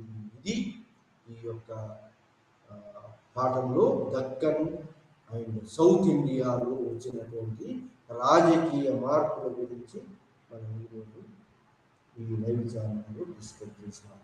థ్యాంక్స్.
আজি আমি BHC 132 নম্বৰৰ C3 হল পৰা 1206 লৈ ভাৰতৰ ইতিহাসৰ 12 নম্বৰ ইউনিটৰ মাহমুদ গজনী আৰু মহম্মদ ঘৰীৰ আক্ৰমণৰ প্ৰতিৰোধৰ দ্বিতীয় অংশটো আৰম্ভ কৰিম, কাৰণ ইয়াৰ আগৰ সেশনত আমি প্ৰথম অংশটো ইতিমধ্যে আমি অধ্যয়ন কৰিছো। শেষত সেই ইউনিটৰ শেষত আছিলে Arab conquest of Sindh triumph without result, কোনো ফলাফল অবিহনে এটা যুদ্ধ হৈছিলে, আৰু সেইখিনিলৈকে আমি আৰম্ভণিৰ পৰা আলোচনা কৰিছিলো। আজি তাতে পিছৰ পৰ্যায়খিনি আমি আলোচনা কৰিম, আৰু সেইখিনিতে আমি এই আলোচনা কৰিবলৈ যাওঁতে আমি কিছুমান উদ্দেশ্য তাত আমি আলোচনা কৰিব লাগিব। আৰু মই ইতিমধ্যে কোৱা মই অকণমান ভুলবশতঃ এটা বেলেগ কথা কৈ দিলোঁ। আচলতে আমি লাষ্ট ছেশ্যন যিটো হৈছিলে, আমাৰ লাষ্ট ছেশ্যনত আমি অকণমান বেলেগ বিষয়ে আলোচনা কৰিছিলোঁ। Ghazni in the north western region of India, যাতে আমি আলোচনা কৰিছিলোঁ। আৰু এই পাঠটো পঢ়াৰ পিছত আমি কিছুমান বিষয় জানিব পাৰিম। ইতিমধ্যে আমি যিহেতু আগতে এটা অংশ আলোচনা কৰিছোঁ, আৰু তাত আমি মধ্যযুগীয় ভাৰতত বিদেশী আক্ৰমণৰ বুজাৰ পৃষ্ঠভূমি এইখিনি আমি ইতিমধ্যে আলোচনা কৰিছোঁ। মহম্মদ গাজনীৰ আক্ৰমণৰ প্ৰকৃতি, কেনেধৰণে আক্ৰমণ কৰিছিল, তেওঁলোকৰ যুদ্ধ কৌশল বা তেওঁলোকে ঘোঁৰা চালনা বা অন্যান্য তেওঁলোকৰ সৈনিকসকলৰ প্ৰশিক্ষণ আদি কৰি আমি এইখিনি কথা ইতিমধ্যে আলোচনা কৰা হৈছে। ঘূৰিৰ শক্তি বৃদ্ধি, কাৰণ ঘূৰিসকলৰ শক্তি কেনেধৰণে বৃদ্ধি হৈছিল সেইখিনি আমি ইতিমধ্যে আলোচনা কৰিছোঁ। এতিয়া আমি আৰম্ভ কৰিব লাগিব মহম্মদ ঘৰীৰ দ্বাৰা উত্তৰ ভাৰতৰ বিজয়ৰ পৰ্যায়। মহম্মদ ঘৰীয়ে উত্তৰ ভাৰতত কেনেধৰণে বিজয় সাব্যস্ত কৰিছিলে, কাক পৰাজিত কৰিছিলে, কেনেধৰণে পৰাজিত কৰিছিলে, সেই সম্বন্ধে আমি আজিৰ অধ্যয়নৰ জৰিয়তে আমি জানিব পাৰিম। আৰু তাৰপিছতে আমি দেখিবলৈ পাম যে ৰাজপুতসকলৰ পৰাজয়, কাৰণ ৰাজপুতসকলৰ পৰাজয় বিভিন্ন ধৰণৰ কাৰণ আছিলে। তাৰে ভিতৰত আমি যদি চাব যাওঁ যে তেওঁলোকৰ ডিচইউনিটি, মানে ইণ্টিগ্ৰেশ্যনৰ অভাৱ, বা ৰণকৌশল বা ঘোঁৰাৰ ব্যৱহাৰ, বা বিভিন্ন ধৰ্মীয় কাৰক, সেইবিলাক কাৰণত ৰাজপুতসকলৰ পৰাজয় হৈছিলে। আৰু তাৰপিছত আমি জানিব পাৰিম যে মহম্মদ ঘৰীৰ সফলতাৰ আঁৰৰ কাৰণসমূহ, যে মহম্মদ ঘৰী কি কাৰণত সফল হৈছিল। আৰু এই কাৰণ বুলি কোৱাৰ লগে লগে আমি এইখিনি জানিব পাৰিম যে তেওঁলোকৰ যুদ্ধ ষ্ট্ৰেটেজি বা তেওঁলোকৰ ৰণকৌশল, বা আমি আন এটা বিষয় আমি চাব পাৰোঁ যে তেওঁলোকৰ ঘোঁৰাবিলাকো আনকি এই ভাৰতৰ ঘোঁৰাবিলাকতকৈ শক্তিশালী আছিল। তাত ঘোঁৰা চালকসকল বা তাৰ যিবিলাক ট্ৰাইবছে তাত যুদ্ধত সহযোগিতা কৰিছিল, সেইসকল অতি শক্তিশালী আছিল। আৰু বিভিন্ন কৌশলগত একতা বা ধৰ্মীয় কাৰণ, এইবিলাক কাৰণতে তেওঁলোকে সফলতা অৰ্জন কৰিছিলে। আৰু পিছত আমি চাব পাম যে গজনী আৰু ঘুৰিদসকলৰ মাজত পাৰ্থক্য, গজনবী আৰু ঘুৰিদসকলৰ মাজত কিছুমান পাৰ্থক্য আছিল, কিছুমান চেন্ট্ৰেলাইজ, কিছুমান ডিচেন্ট্ৰেলাইজ, আৰু বিভিন্ন কাৰণত তেওঁলোকৰ মাজত পাৰ্থক্য আছিল। এই পাঠ্য অধ্যয়ন কৰাৰ পিছত আমি সেই বিষয়ে আমি বিতংভাৱে জানিব পাৰিম। যিহেতু আমি আগৰ পাঠটোকে আমি কণ্টিনিউ কৰিছোঁ পিছৰখিনি, গতিকে ইয়াত আমি তাত এটা পৰিচয় হিচাপে আমি আগবঢ়াব পাৰোঁ। আৰু এই পৰিচয়ত আমি দেখা পাম যে পিছৰ ফালে আমি ইয়াত আলোচনা কৰিম যে আৰব শাসন কেৱল সিন্ধু অঞ্চল আৰু ভাৰতীয়সকলৰ মাজত সীমাবদ্ধ আছিল, আৰু কোনো আৰব আক্ৰমণৰ ভয় নকৰাকৈ তেওঁলোকে ৰাজ্যসমূহ শাসন কৰিছিল। অৱশ্যে তুৰ্কীসকলৰ উত্থানৰ লগে লগে একাদশ আৰু দ্বাদশ শতিকাত মধ্য এছিয়াত এই পৰিস্থিতি সলনি হয়, কাৰণ তেওঁলোকৰ শক্তি বৃদ্ধি পাবলৈ ধৰিলে, আৰু উত্তৰ পশ্চিম সীমাত ভৰি দিয়াৰ পিছতে ইছলাম মুছলিম তুৰ্কীসকলে ভাৰতত প্ৰৱেশ কৰিব পাৰে, আৰু তেওঁলোকে মহম্মদ গাজনী, মুইজুদ্দিন মহম্মদ ঘৰী, তেওঁলোকে ভাৰত শাসন কৰিবলৈ আৰম্ভ কৰে। দশম আৰু দ্বাদশ শতিকাৰ ভিতৰত ভাৰতত তেওঁলোকে লুণ্ঠন কৰিছিল, আৰু বিভিন্ন জেগা জয় কৰিবলৈ তেওঁলোকে সক্ষম হৈছিলে। এই গোটত আমি মধ্যযুগীয় ভাৰতৰ প্ৰাৰম্ভিক অন্যান্য বৈশিষ্ট্যৰ বিষয়ে আমি বৰ্ণনা কৰিব পাৰিম, বা মহম্মদ গজনী মুছলমান তুৰ্কী আক্ৰমণকাৰীসকলৰ আক্ৰমণৰ কেৱল যে লুণ্ঠন আৰু লুণ্ঠনৰ দ্বাৰা একাদশ শতিকাৰ আৰম্ভণিতে আৰম্ভ হৈছিলে। ইয়াৰ ক্লাইমেক্সটো চাবলৈ গৈছিল মহম্মদ গজনী। আৰু আমি গোটেই লক্ষ্য কৰা হৈছিল যে আক্ৰমণৰ বিভিন্ন পৰ্যায়ৰ বিষয়ে আলোচনা কৰা, বা ভাৰতত মুছলমান শাসনৰ বিজয় আৰু সম্প্ৰসাৰণ, আৰু লগতে এনেপৰি ঘটনাৰ সহায় কৰা কাৰকসমূহ, কিছুমান কাৰক আছে, সেইবিলাকৰ বিষয়ে আমি আলোচনা কৰিম ইয়াতে। এতিয়া আহিব গজনীৰ পতন আৰু মধ্য এছিয়া আৰু ভাৰতত ঘূৰিদৰ উত্থান। তো কেনেকে fall of the Ghaznavids and rise of the ঘৰিজ in the central Asia and India. তো নবিদৰ পতন হৈছিলে আৰু মধ্য এছিয়াত আৰু ভাৰতত ঘূৰিদসকলৰ উত্থান হৈছিলে। যে আমি দেখিবলৈ পাইছিলোঁ যে ভাৰতৰ পৰা লুণ্ঠন যিবিলাক সম্পদ লুণ্ঠন কৰিছিল মহম্মদে, কিন্তু তাৰ পিছতে কিন্তু তেওঁ এজন ভাল আৰু এজন কেপেবল সক্ষম শাসক হ'ব নোৱাৰিলে বুলি কোৱা হৈছে। আৰু তেওঁৰ কোনো মানে স্থায়ী প্ৰতিষ্ঠান নিৰ্মাণ কৰা নাছিল। তেওঁলোকৰ ৰাজ্যৰ বাহিৰত খালি শাসন আৰু অত্যাচাৰ চলাই গৈছিল। সেইকাৰণে তেওঁ ভাল আৰু সক্ষম শাসক হ'ব নোৱাৰে বুলি কোৱা হৈছিলে। আৰু দ্বাদশ শতিকাত ঘূৰিত এটা একেবাৰে সৰু আৰু বিচ্ছিন্ন প্ৰদেশত অৱস্থিত ঘোৰৰ এটা ঘূৰিদৰ এক অপ্ৰত্যাশিত উত্থান হৈছিলে। আৰু সেইটো গজনবী সাম্ৰাজ্য আৰু চেলিকেছৰ মাজত এক আমি অস্বাভাৱিক বিকাশ দেখিবলৈ পাইছিলোঁ।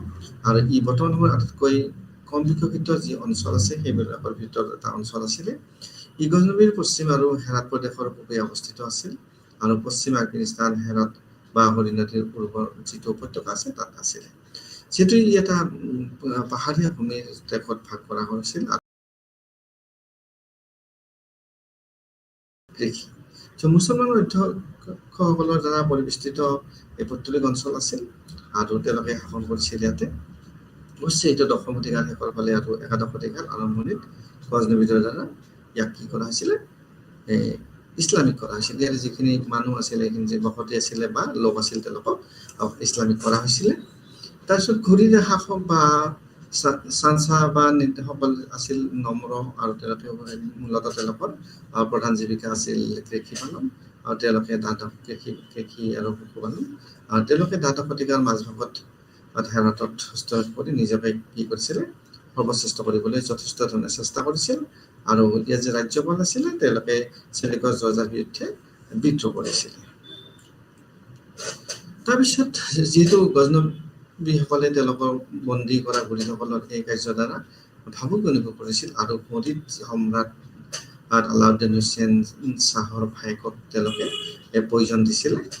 আৰু পৰৱৰ্তী সময়ত তেওঁ গজনবী শাসক বাহৰাম শ্বাহক পৰাস্ত কৰিছিল আৰু গজনী দখল কৰিছিল।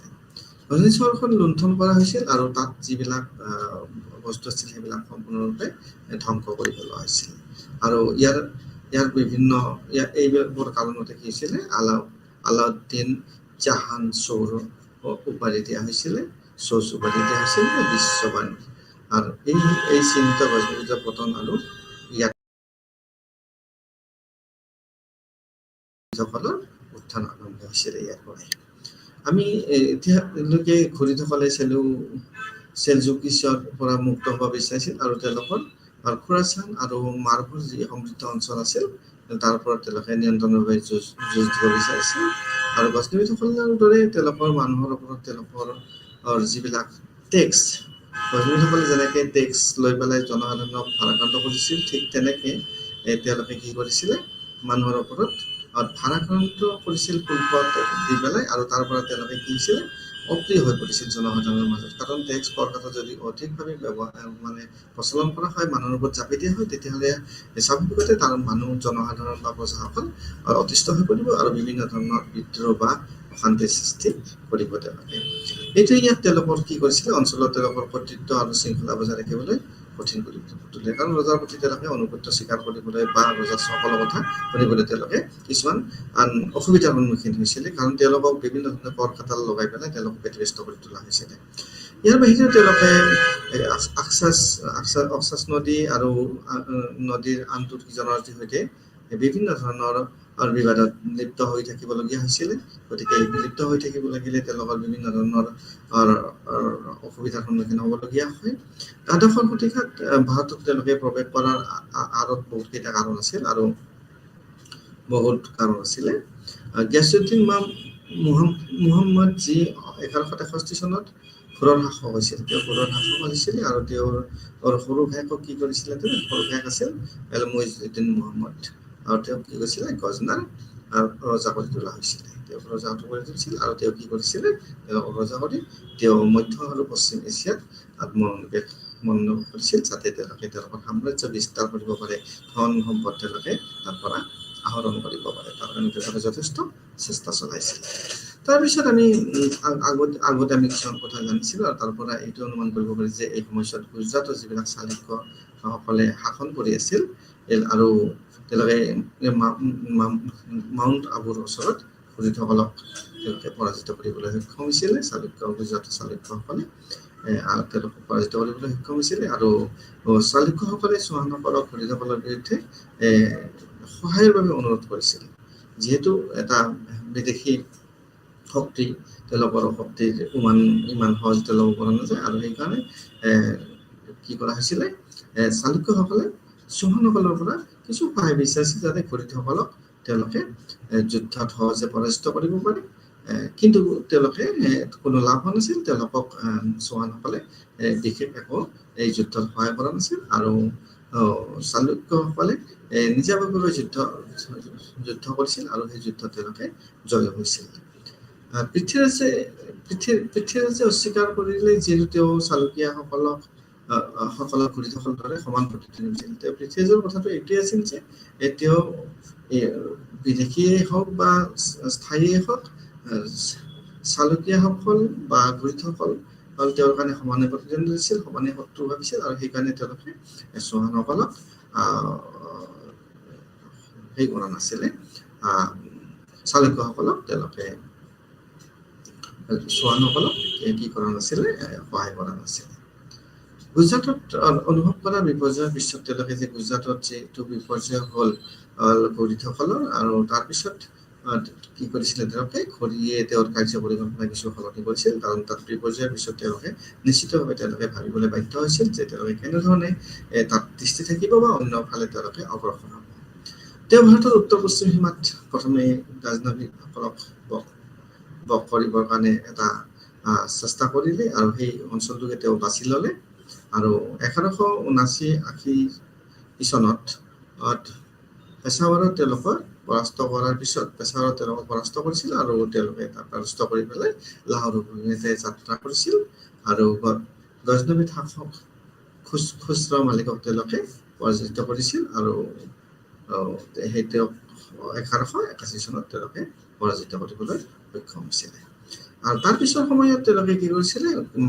মালিকক কিছু সময়ৰ বাবে লাহোৰ শাসন কৰিবলৈ অনুমতি দিছিল এনেকুৱা নহয় যে তেওঁলোকে ক্ষমতাচ্যুত লগে কৰিছিল তেনেকুৱা নহয় তেওঁলোকে কিছু সময়ৰ কাৰণে সেই অঞ্চল শাসন কৰিব দিছিল কাৰণ তেওঁলোকৰ উদ্দেশ্য বেলেগ আছিল তেওঁলোকে যদি নিজে নিজৰ হাতত দায়িত্ব লয় তেওঁলোকে শাসন সকলো ফালতে কৰিব লাগিব তাতে সামৰিক বা অন্যান্য দিশৰ পৰা তেওঁলোকৰ কিছুমান অসুবিধা আছিল সেইকাৰণে মালিকক সেই কিছুদিনৰ কাৰণে তেওঁলোকে শাসন বা চলাই নিবলৈ দায়িত্ব দিছিল যাতে তেওঁলোকে আৰু অগ্ৰসৰ কৰিব পাৰে তাৰপিছতে ঘূৰি তেওঁৰ পঞ্জাৱ আৰু সিন্ধুৰ কিছু অংশৰ ওপৰত নিয়ন্ত্ৰণ কৰিবৰ কাৰণে বা সম্প্ৰসাৰণ কৰিবলৈ ব্যস্ত থাকিছিল আৰু সেইকাৰণে এই মালিকক এই শাসন কিছু সময়ৰ কাৰণে চলাই নিবলৈ তেওঁলোকে অনুমতি দিছিল আৰু তাৰপিছত কিন্তু অতি সোনকালে আনকি ঘূৰিসকলৰ দ্বাৰা মালিকক মৃত্যু দিয়া হৈছিল এনেকুৱা নহয় যে মালিকক তেওঁলোকে জীয়াই ৰাখিছিল বা তেওঁলোকে ৰাজ্য শাসন সদায় অনন্তকালৰ কাৰণে চলাই যাব লৈছিল তেনেকুৱা নহয় তেওঁলোকে ঘূৰিসকলে মালিকক কিন্তু তেওঁলোকে এটা নিৰ্দিষ্ট সময়ৰ পিছত হত্যা কৰিছিলে তাৰপিছত আমি এতিয়া তৰাইনৰ যুদ্ধ হৈছিল তৰাইনৰ দুখন যুদ্ধ হৈছিল প্ৰথম যুদ্ধখন হৈছিল 1191 চন আৰু দ্বিতীয়খন হৈছিল 1192 চন 1191 চন আৰু 1192 চনৰ যুদ্ধৰ জয় পৰাজয়ৰ কথাটো যদি আমি ক'ব যাওঁ তেতিয়াহ'লে 1191 চনত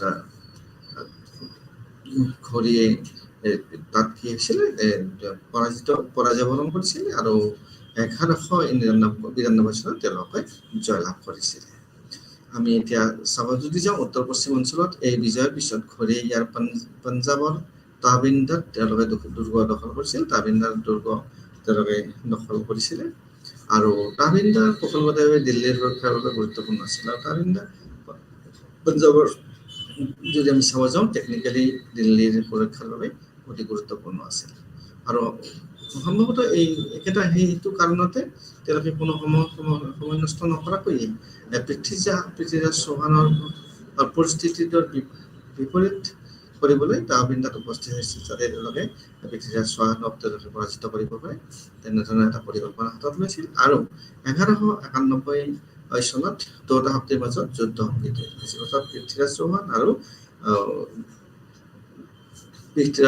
আৰু এই যে আমি দেখিবলৈ পাইছোঁ ঘড়ীৰ বাহিনী তেওঁলোকৰ মাজত যুদ্ধ সংঘটিত হৈছিল আৰু দুটা শক্তিৰ মাজত যুদ্ধ সংঘটিছিল আৰু এই যুদ্ধ কি বুলি কোৱা হয় তৰাইনৰ প্ৰথম যুদ্ধ বুলি জনা যায় কাৰণ তৰাইন নামৰ ঠাইত যুদ্ধ হৈছিল সেইকাৰণে তৰাইনৰ প্ৰথম যুদ্ধ বুলি কোৱা হয় আৰু ইয়াত পৃথ্বীৰাজে যে অকল জিকিছিল এনে নহয় তেওঁ জিকিছিল আৰু আনকি ঘড়ীক খুব বেয়াকৈ তেওঁ আঘাতপ্ৰাপ্ত কৰিব পাৰিছিলে তেওঁ বেয়াকৈ আঘাতপ্ৰাপ্ত কৰিছিলে কিন্তু ঘড়ীৰ মানে সৌভাগ্য আছিল যে ঘড়ীৰ এক খালজিৰ এজন ঘৰ চালকে তেওঁক সুৰক্ষা স্থানলৈ লৈ গৈছিল আৰু তাৰ ফলত তেওঁৰ প্ৰাণ ৰক্ষা কৰিছিল কিন্তু তেওঁ খুব বেয়াকৈ তৰাইনৰ প্ৰথম যুদ্ধত পৃথ্বীৰাজ চৌহানৰ হাতত পৰাজয় বৰণ কৰিছিলে কিন্তু তেওঁ মৃত্যুৰ পৰা ৰক্ষা কৰিছিলে তেওঁ এজন ঘোঁৰা চালকে এই বিজয়ৰ সৈতে পৃথ্বীৰাজে ঘোঁৰীসকলক সহজভাৱে লৈছিল আৰু অনুমান কৰিছিল যে গজনবিসকলৰ দৰে ঘোঁৰীসকল ভাৰতৰ বাহিৰৰ একেবাৰে সীমান্ত অঞ্চলৰ লগত শাসন কৰিব এইটো তেওঁৰ ভুল ধাৰণা আছিল যে পৃথ্বীৰাজ চৌহানৰ যে তেওঁলোকে যিহেতু ঘোঁৰীক খুব বেয়াকৈ পৰাস্ত কৰিছিল আৰু আঘাতপ্ৰাপ্ত কৰিছিল গতিকে তেওঁলোকে আৰু ভাৰতৰ বাহিৰৰ সীমান্ত অঞ্চলৰ মধ্যে শাসন কৰিব ভিতৰত অঞ্চল নকৰিব আৰু এইটোৱে হয়তো তেওঁৰ ভুল ধাৰণা আছিল আৰু তাৰপিছত ঘোঁৰীৰ আক্ৰমণত তাৱাৰ হিন্দাক কেৱল তেওঁৰ দ্বাৰা সীমান্ত আক্ৰমণ হিচাপে গণ্য কৰা হৈছিল আৰু তেওঁ বজাই ৰাখিছিল বাহিৰৰ অঞ্চলৰ পৰা ঘোঁৰী বাহিনীক উৎখাত নকৰাত আত্মসন্তুষ্টি আৰু ইয়াৰ কাৰণে কি হৈছিলে কিছু সময়ৰ পিছত তেওঁলোকৰ কিছুদিন পিছত বা তাৰ কিছু সময়ৰ পিছত তেওঁলোকে তাৰ কাৰণে অধিক মূল্য দিবলগীয়া হৈছিল কাৰণ তাৰপিছতে তৰাইনৰ দ্বিতীয় যুদ্ধ হৈছিল আৰু দ্বিতীয় যুদ্ধত পৃথ্বীৰাজ বাহিনী পৰাজিত হৈছিলে তো তুৰ্কী বাহিনীয়ে 1192 চনত দ্বিতীয়বাৰৰ বাবে আক্ৰমণ কৰিছিল যাক তৰাইনৰ দ্বিতীয় যুদ্ধ বুলি কোৱা হয় আমি প্ৰথম যুদ্ধৰ কথা ক'লো ইতিমধ্যে আৰু প্ৰথম যুদ্ধত ঘোঁৰীয়ে খুব বেয়াকৈ পৰাজিত হৈছিল আৰু সেইকাৰণে ইমিডিয়েটলি তেওঁলোকে দ্বিতীয় যুদ্ধ আৰম্ভ কৰিছিলে আৰু দ্বিতীয় যুদ্ধত এইবাৰ ঘোঁৰীয়ে খুব এটা ভাল প্ৰিপাৰেশ্যন লৈ পেলাই আহিছিল আৰু চৌহানসকলক পৰাজিত কৰিবৰ কাৰণে একদম এটা সতৰ্ক তেওঁ এটা পদক্ষেপ হাতত লৈছিলে আৰু এটা পৰিকল্পনা কৰিছিল আৰু সেই অনুসৰি তেওঁৰ সৈন্য বাহিনীত 1,20,000 পুৰুষ আছিলে আৰু তেওঁলোকে সম্পূৰ্ণৰূপে সজ্জিত আছিলে তাৰপিছতে সপ্তদশ শতিকাত এজন ইতিহাসবিদে এই সৈন্য বাহিনীৰ কথা কৈ পেলাই কিবা এটা মত আগবঢ়াইছে ফেৰিস্তা নামৰ এজন ব্যক্তিয়ে প্ৰকাশ কৰিছে যে পৃথ্বীৰাজৰ বাহিনীত এইটো আমি 1,20,000টো আমি দেখিলো যে চৌহানক পৰাস্ত কৰিবৰ কাৰণে ঘোঁৰীয়ে তেওঁৰ এটা পুৰুষেৰে গঠিত এটা সম্পূৰ্ণ সজ্জিত দল লৈ আহিছিলে সৈন্য বাহিনী আৰু তাৰ বিপৰীতে ইতিহাসবিদ ফেৰিস্তাই উল্লেখ কৰিছে যে প্ৰকাশ কৰিছে যে পৃথ্বীৰাজ বাহিনীটো কিন্তু কম নাছিলে 3 লাখ অশ্বাৰোহী আছিলে তেওঁৰ বাহিনীত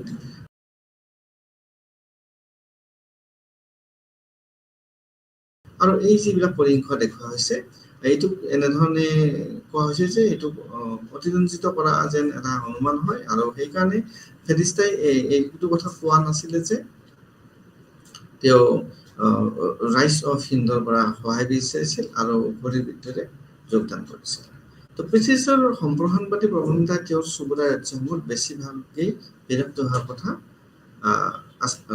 উল্লেখ কৰা হৈছে আৰু এই তেওঁৰ যিটো সম্প্ৰসাৰণবাদী তাৰ ফলত তেওঁলোকে প্ৰত্যাক্ৰমণ কৰিছিলে আৰু বুৰঞ্জীবিদসকলৰ বাবে ফেৰিস্তাৰ দাবী তেওঁলোকে গ্ৰহণ কৰিব অলপ কঠিন অনুভৱ কৰিছিলে কাৰণ তেওঁৰ কথাবিলাক শুদ্ধ যেন লগা নাছিল এটা কণ্ট্ৰাডিক্টৰী মত যেন লাগিছিলে আৰু যিহেতু তেওঁৰ দ্বাৰা বন্ধুত্বপূৰ্ণ ৰাইজৰ এটা নাম দিয়া হোৱা নাই এই ৰাইজসকল যিবিলাক তেওঁলোকৰ বন্ধু আছিল সেইসকল কিন্তু কাৰো ইয়াত নাম উল্লেখ কৰা হোৱা নাই আৰু এইটো সেইকাৰণে এই দাবীটো সন্দেহজনক বুলি কোৱা হৈছে সম্ভৱতঃ কি হৈছিলে যে পৃথ্বীৰাজ সৈন্য বাহিনীত তেওঁৰ যিবিলাক সামন্ততান্ত্ৰিক ব্যৱস্থা আছিল তাত্ত্বিক আছিল সেইসকলে তেওঁলোকক সামৰিক বাহিনীত তেওঁলোকৰ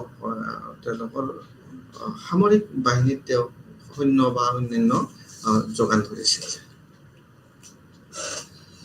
তাৰপিছতে আমি আন এজন বুৰঞ্জীবিদৰ আমি মত আমি ইয়াতে আলোচনা কৰিব লাগিব, আৰু সেইজন হৈছে সতীশ চন্দ্ৰ। তেওঁ মত প্ৰকাশ কৰিছিল যে তৰাণৰ দ্বিতীয় যুদ্ধখন এনেকুৱা যুদ্ধ আছিল য'ত অৱস্থানতকৈ অধিক যুদ্ধ চলাচল আছিল। অৰ্থাৎ তাত কেনেধৰণৰ আছিল যে যুদ্ধখন যেনেধৰণে হ'ব লাগিছিল তেনেধৰণে হোৱা নাছিল, তাত অৱস্থানতকৈ অধিক যুদ্ধ চলাচলহে আছিল।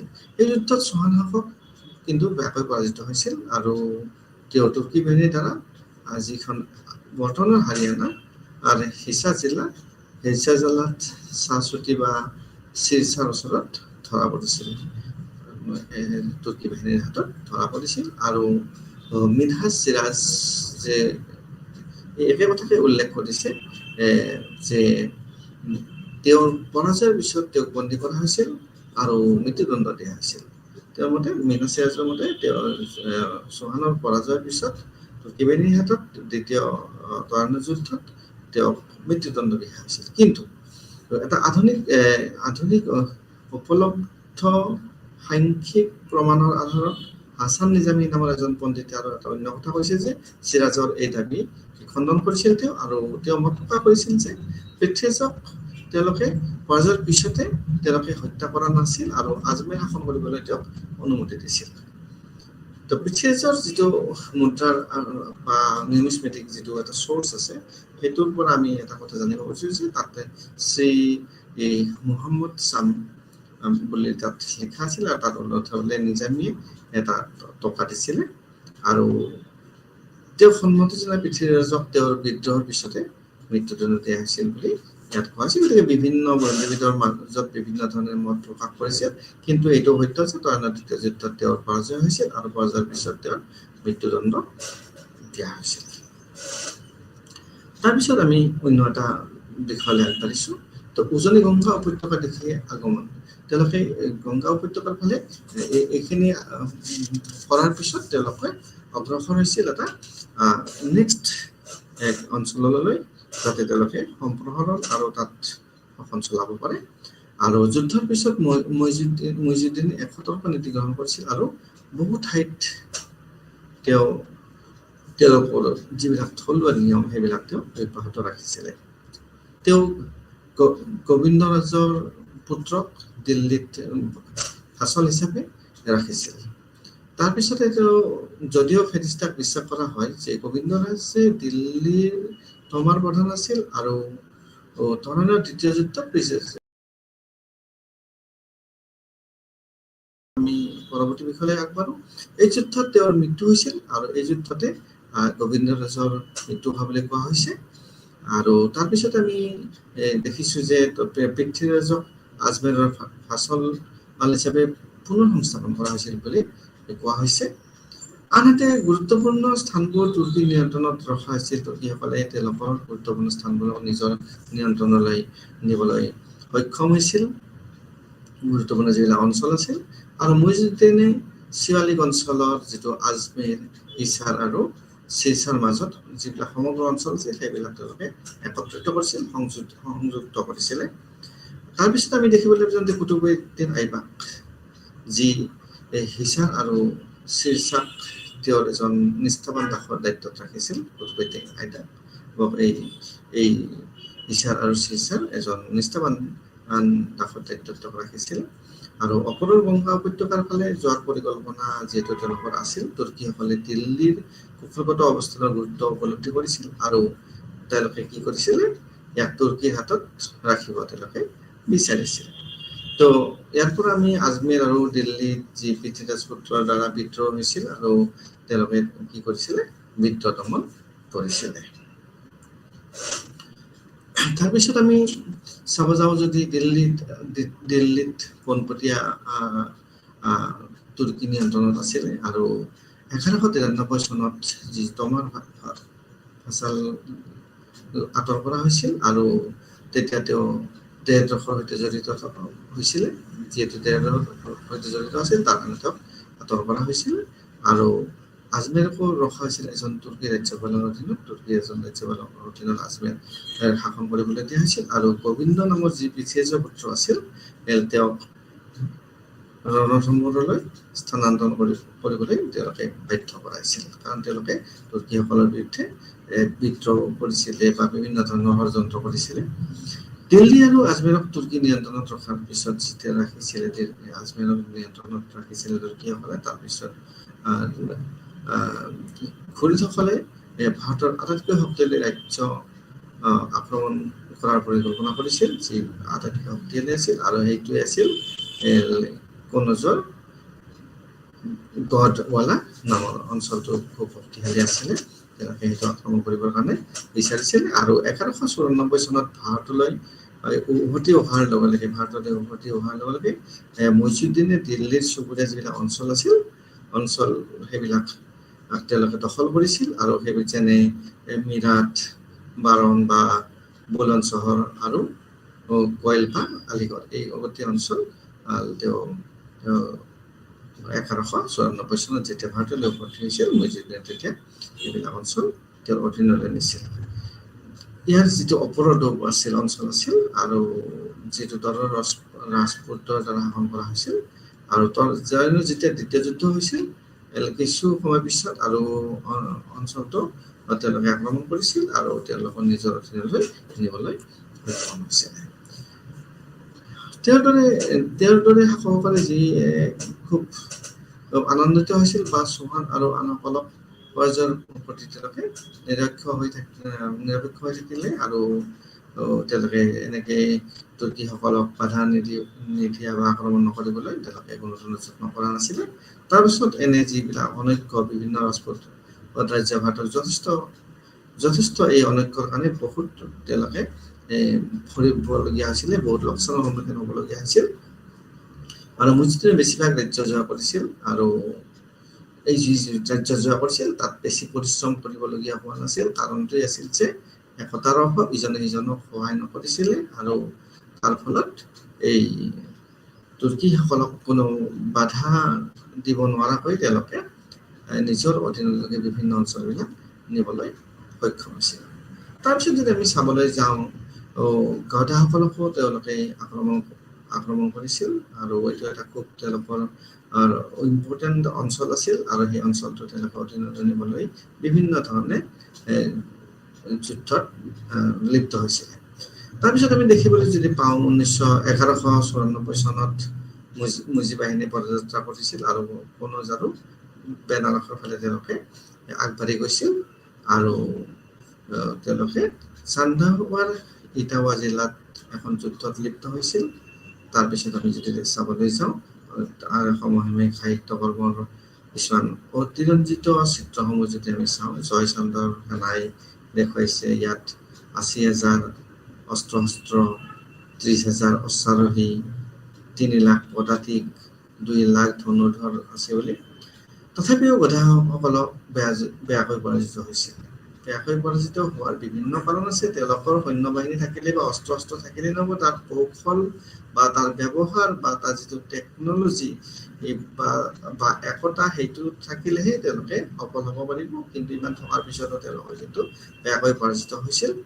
আৰু 1198 চনত কনৌজকো ঘেৰাও কৰা হৈছিল, আৰু 1198 কনৌজখনক আনকি তুৰ্কীসকলৰ অধীনলৈ গৈছিল। কনৌজৰ পিছত তেওঁলোকে কি কৰিছিল, লুণ্ঠন কৰিছিল। বিশেষকৈ ফাটেপুৰ জিলাৰ যিটো আসনি দুৰ্গ আছিল, আৰু যিটো গঢ়ৱালাসকলৰ এটা ধনঘৰ আছিল, ট্ৰেজাৰী বুলি যাক আমি কওঁ, সেইটো এটা ধনঘৰ আছিল, আৰু সেইবিলাক তেওঁলোকে লুটি লৈ গৈছিল। আনকি তেওঁলোকে কি কৰিছিল, বেনাৰসতো তেওঁলোকে লুণ্ঠন চলাইছিল, আৰু ইয়াত যিবিলাক মন্দিৰ আছিল সেইবিলাক লুণ্ঠন কৰিছিল। অকল লুণ্ঠনে নহয়, তেওঁলোকৰ ধ্বংস কৰিছিল, সেইবিলাক ছিন্ন ভিন্ন কৰি পেলাইছিল, সেইবিলাক ধ্বংস কৰি পেলাইছিল। গতিকে তেওঁলোকে ক্ষতিগ্ৰস্ত কৰিছিল, আৰু ধন সম্পদ যি আছিল সেইবিলাক আটাইবিলাক তেওঁলোকে লৈ পেলাই তাৰ পৰা আঁতৰি গৈছিল।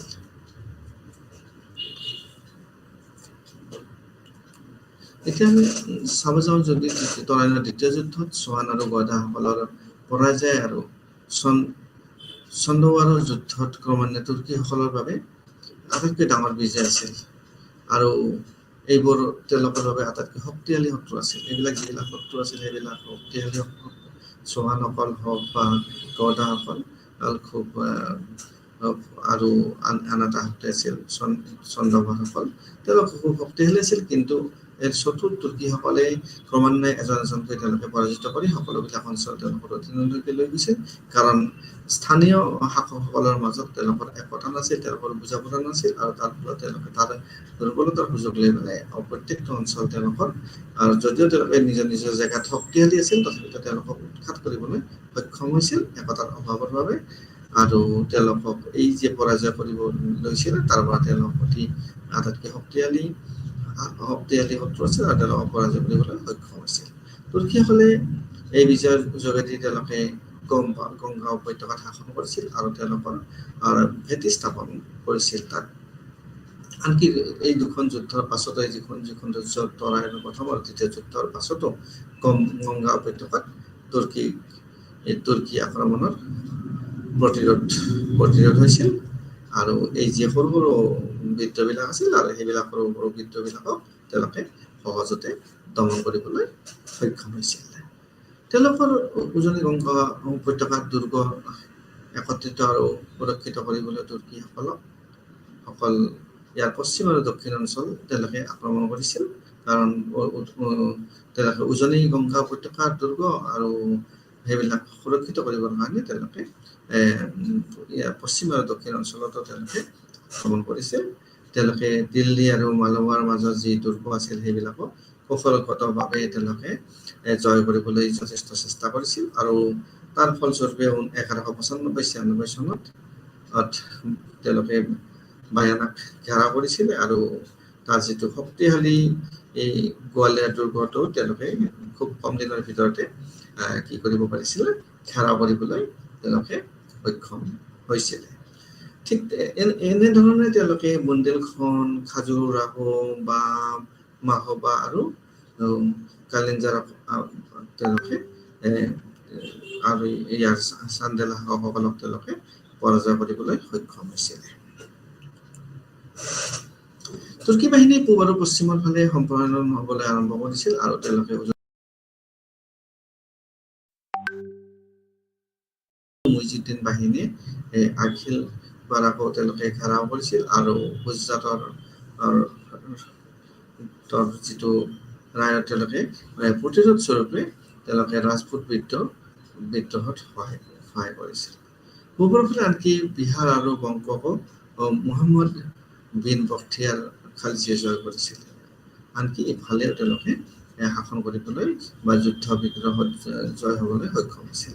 তো আমি দেখিবলৈ পাইছোঁ যে সকলো দিশতে এনে সম্প্ৰসাৰণ সত্ত্বেও সম্প্ৰসাৰণ হৈছিল সকলো দিশতে, কিন্তু তুৰ্কীসকলে বেছিভাগ বিজয় অঞ্চলসমূহত নিয়ন্ত্ৰণ কৰিবলৈ সক্ষম হৈছিল। য'ত নেকি দিল্লীৰ দুৰ্গ আৰু অপৰৰ পৰা বহু দূৰত থকা গংগা উপত্যকা আছে সেইবিলাকত তেওঁলোকৰ কিছু অসুবিধাৰ সন্মুখীন হৈছিল। যদিও তেওঁলোকে বিভিন্ন জেগাত তেওঁলোকে জয় কৰিছিল বা সম্প্ৰসাৰণ কৰিছিল, তাত কিছুমান তেওঁলোকৰ নিয়ন্ত্ৰণত কিছুমান তেওঁলোকৰ অসুবিধা হৈছিল। কাৰণ সেইবিলাক যিবিলাক শক্তি আছে সেইবিলাক পুনৰাই তেওঁলোকে মূৰ দাঙি উঠি পুনৰ বিদ্ৰোহ আৰম্ভ কৰে। নতুন মধ্য এছিয়াৰ বাবে এই সমস্যাটোৱে তেওঁলোকক যথেষ্ট মূল্য দিবলগীয়া অৱস্থা এটা কৰিছিল। আৰু তাৰপিছত আমি চাব যিটো 1204 চিট যদি আমি চাব যাওঁ, এই সময়ত ঘূৰিত তুৰ্কীসকল বেয়াকৈ পৰাজিত হৈছিল। চামৰকাণ্ডাৰ পৌত্তলিক কাৰাখনিত তুৰ্কীসকলে আক্সাছ নদীৰ ওচৰত তেওঁলোকে এখন যুদ্ধ হৈছিল আৰু তাত পৰাজিত হৈছিল। তো এই সফলতাৰে বিদ্ৰোহ দমন কৰিছিল আৰু পঞ্জাৱৰ পৰা কেন্দ্ৰীয় এছিয়ালৈ তেওঁলোকে উভতি যেতিয়া গৈছিলে, তেওঁলোকে কাৰামাটিসকলে তেওঁক হত্যা কৰিছিলে। আৰু দৰাচলতে তেওঁৰ এই যে নিষ্ঠাবান দাসসকলে তেওঁলোকৰ শাসন একেবাৰে সম্প্ৰসাৰণ কৰিছিলে আৰু ভাৰতত বিভিন্ন অঞ্চল তেওঁলোকে জয় কৰিছিল, আৰু যাৰ দ্বাৰা তেওঁলোকে ভাৰতত প্ৰথম মুছলমান ৰাজ্য স্থাপন কৰিবলৈ সক্ষম হৈছিল। আৰু আমি ইয়াতে এটা কথা মনত ৰাখিব লাগিব যে এই 1204 এই চনৰ সময়ত ঘূৰি তুৰ্কীসকল খুব বেয়াকৈ পৰাজিত হৈছিল। আৰু তেতিয়া কি হৈছিলে, বিদ্ৰোহ দমন কৰিছিল, কিন্তু পঞ্জাৱৰ পৰা কেন্দ্ৰীয় এছিয়ালৈ যেতিয়া তেওঁলোকে উভতি গৈছিলে তেতিয়া কিন্তু কাৰামাটি সকলে হত্যা কৰিছিল। আৰু হত্যা কৰিলেও তেওঁলোকৰ ইমান পতন হোৱা এইকাৰণে নাছিল যে তেওঁলোকৰ যিবিলাক শাসন সম্প্ৰসাৰণ কৰিবলৈ যিটো ভাৰতৰ যিবিলাক আছিলে দাসসকল আছিল, তেওঁলোকে যথেষ্ট চেষ্টা কৰিছিল আৰু তাৰ ফলশ্ৰুতিতে তেওঁলোকে ভাৰতৰ প্ৰথম মুছলমান ৰাজ্য স্থাপন কৰিবলৈ সক্ষম হৈছিলে। তাৰপিছত আমি যেতিয়া চাওঁ ৰাজপুতসকলৰ পৰাজয় হোৱাৰ কিছুমান কাৰণ, তেওঁলোকৰ কি কাৰণত তেওঁলোকৰ পৰাজয় হৈছিল। ৰাজপুতসকল বহুত শক্তিশালী আছিল, আমি জানো যে তেওঁলোক অতি শক্তিশালী আছিল, তাৰপিছতো তেওঁলোকৰ কিয় পৰাজয় হৈছিল আৰু তুৰ্কীসকলৰ কিয় জয় হৈছিল বা বিজয় হৈছিল, আমি এই কথাখিনি আমি ইয়াত আলোচনা কৰিব লাগিব। ৰাজপুতৰ পৰাজয়ৰ কাৰণ আছিল বহুতো আৰু তুৰ্কীসকলৰ বিজয়ৰ কাৰণ বহুতো আছিল। ৰাজপুতসকলৰ পৰাজয়ৰ কাৰণ বুলি কোৱাৰ লগে লগে ভাৰতৰ তুৰ্কীসকলৰ সফলতাৰ বাবে কেইবাটাও এটা কাৰণ আমি দেখিবলৈ পাইছো, আৰু সেইবিলাকৰ ভিতৰত আৰম্ভণিতে আমি যদি ক'ব যাওঁ এই বিতৰ্ক যিটো ব্ৰিটিছ ইতিহাসবিদসকলৰ পৰা আৰম্ভ হৈছিল। আৰু ব্ৰিটিছ ইতিহাসবিদসকলে কি কৰিছিলে, এই যে ভাৰতীয় ইতিহাসত তেওঁলোকে খুব এটা ডিপলি বুজিবলৈ যত্ন কৰিছিল বা চেষ্টা কৰিছিল কেনেধৰণে কি হৈছিলে। আৰু প্ৰাথমিকভাৱে যদি আমি ক'ব যাওঁ তেওঁলোকে ৰাজপুত শাসকসকলৰ বিৰুদ্ধে তুৰ্কী বিজয়ৰ বাবে দুটা কাৰণ বাছি উলিয়াইছিল, আৰু সেই দুটাৰ ভিতৰত এই কাৰণবোৰক তুৰ্কীসকলৰ সামৰিক ক্ষমতা আৰু দক্ষতা আৰু ৰাজপুত শাসকসকলৰ শান্তিবাদী প্ৰকৃতি হিচাপে নামকৰণ কৰা হৈছে। ইয়াতে কোৱা হৈছে যে দুটা কাৰক তেওঁলোকে বাছি লৈছে, এটাটো হৈছে তুৰ্কীসকলৰ সামৰিক ক্ষমতা আৰু দক্ষতা এটা বুলি ধৰি লৈছিলে, আৰু আনটো হৈছিল ৰাজপুত শাসকসকলৰ শান্তিবাদী প্ৰকৃতি। তাৰ ফলত তেওঁলোকৰ পৰাজয় হয় বুলি ইয়াত কোৱা হৈছে। আৰু তেওঁলোকে মত প্ৰকাশ কৰিছিল যে ঘূৰি সৈন্যবাহিনীত যুদ্ধ সঠিক লোক আছিল। যুদ্ধ সঠিক মানে তেওঁলোকে এনাৰ্জেটিক, তেওঁ যুদ্ধ কৰিবলৈ প্ৰস্তুত, তেনেধৰণৰ লোক আছিল।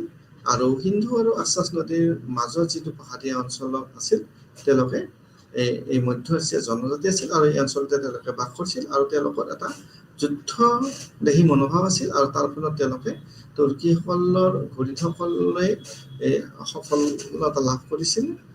আৰু লগতে আমি আৰু এই বুদ্ধিজীৱীসকলে আৰু ক'ব খুজিছে যে তেওঁলোকে সামৰিক প্ৰশিক্ষণ আৰু দক্ষতা লাভ কৰিছিল। এই সৈন্যসকল যিবিলাক আছিলে, এই যিবিলাক মধ্য এছিয়াৰ জনজাতীয় লোকসকল আছিল, তো এওঁলোক সামৰিক প্ৰশিক্ষণ লাভ কৰিছিল, তেওঁলোকে দক্ষ হৈছিল, এফিচিয়েণ্ট হৈছিল। আৰু মধ্য আৰু পশ্চিম এছিয়াত এই যিবিলাক ভয়ংকৰ জনজাতিৰ বিৰুদ্ধে তেওঁলোকে কি কৰিছিল, যুঁজ দিছিলে। যুঁজ দিয়া তেওঁলোকৰ অভিজ্ঞতা আছিলে, তেওঁলোকে কৌশল আয়ত্ত কৰিছিলে, তেওঁলোকে প্ৰশিক্ষণ লাভ কৰিছিলে।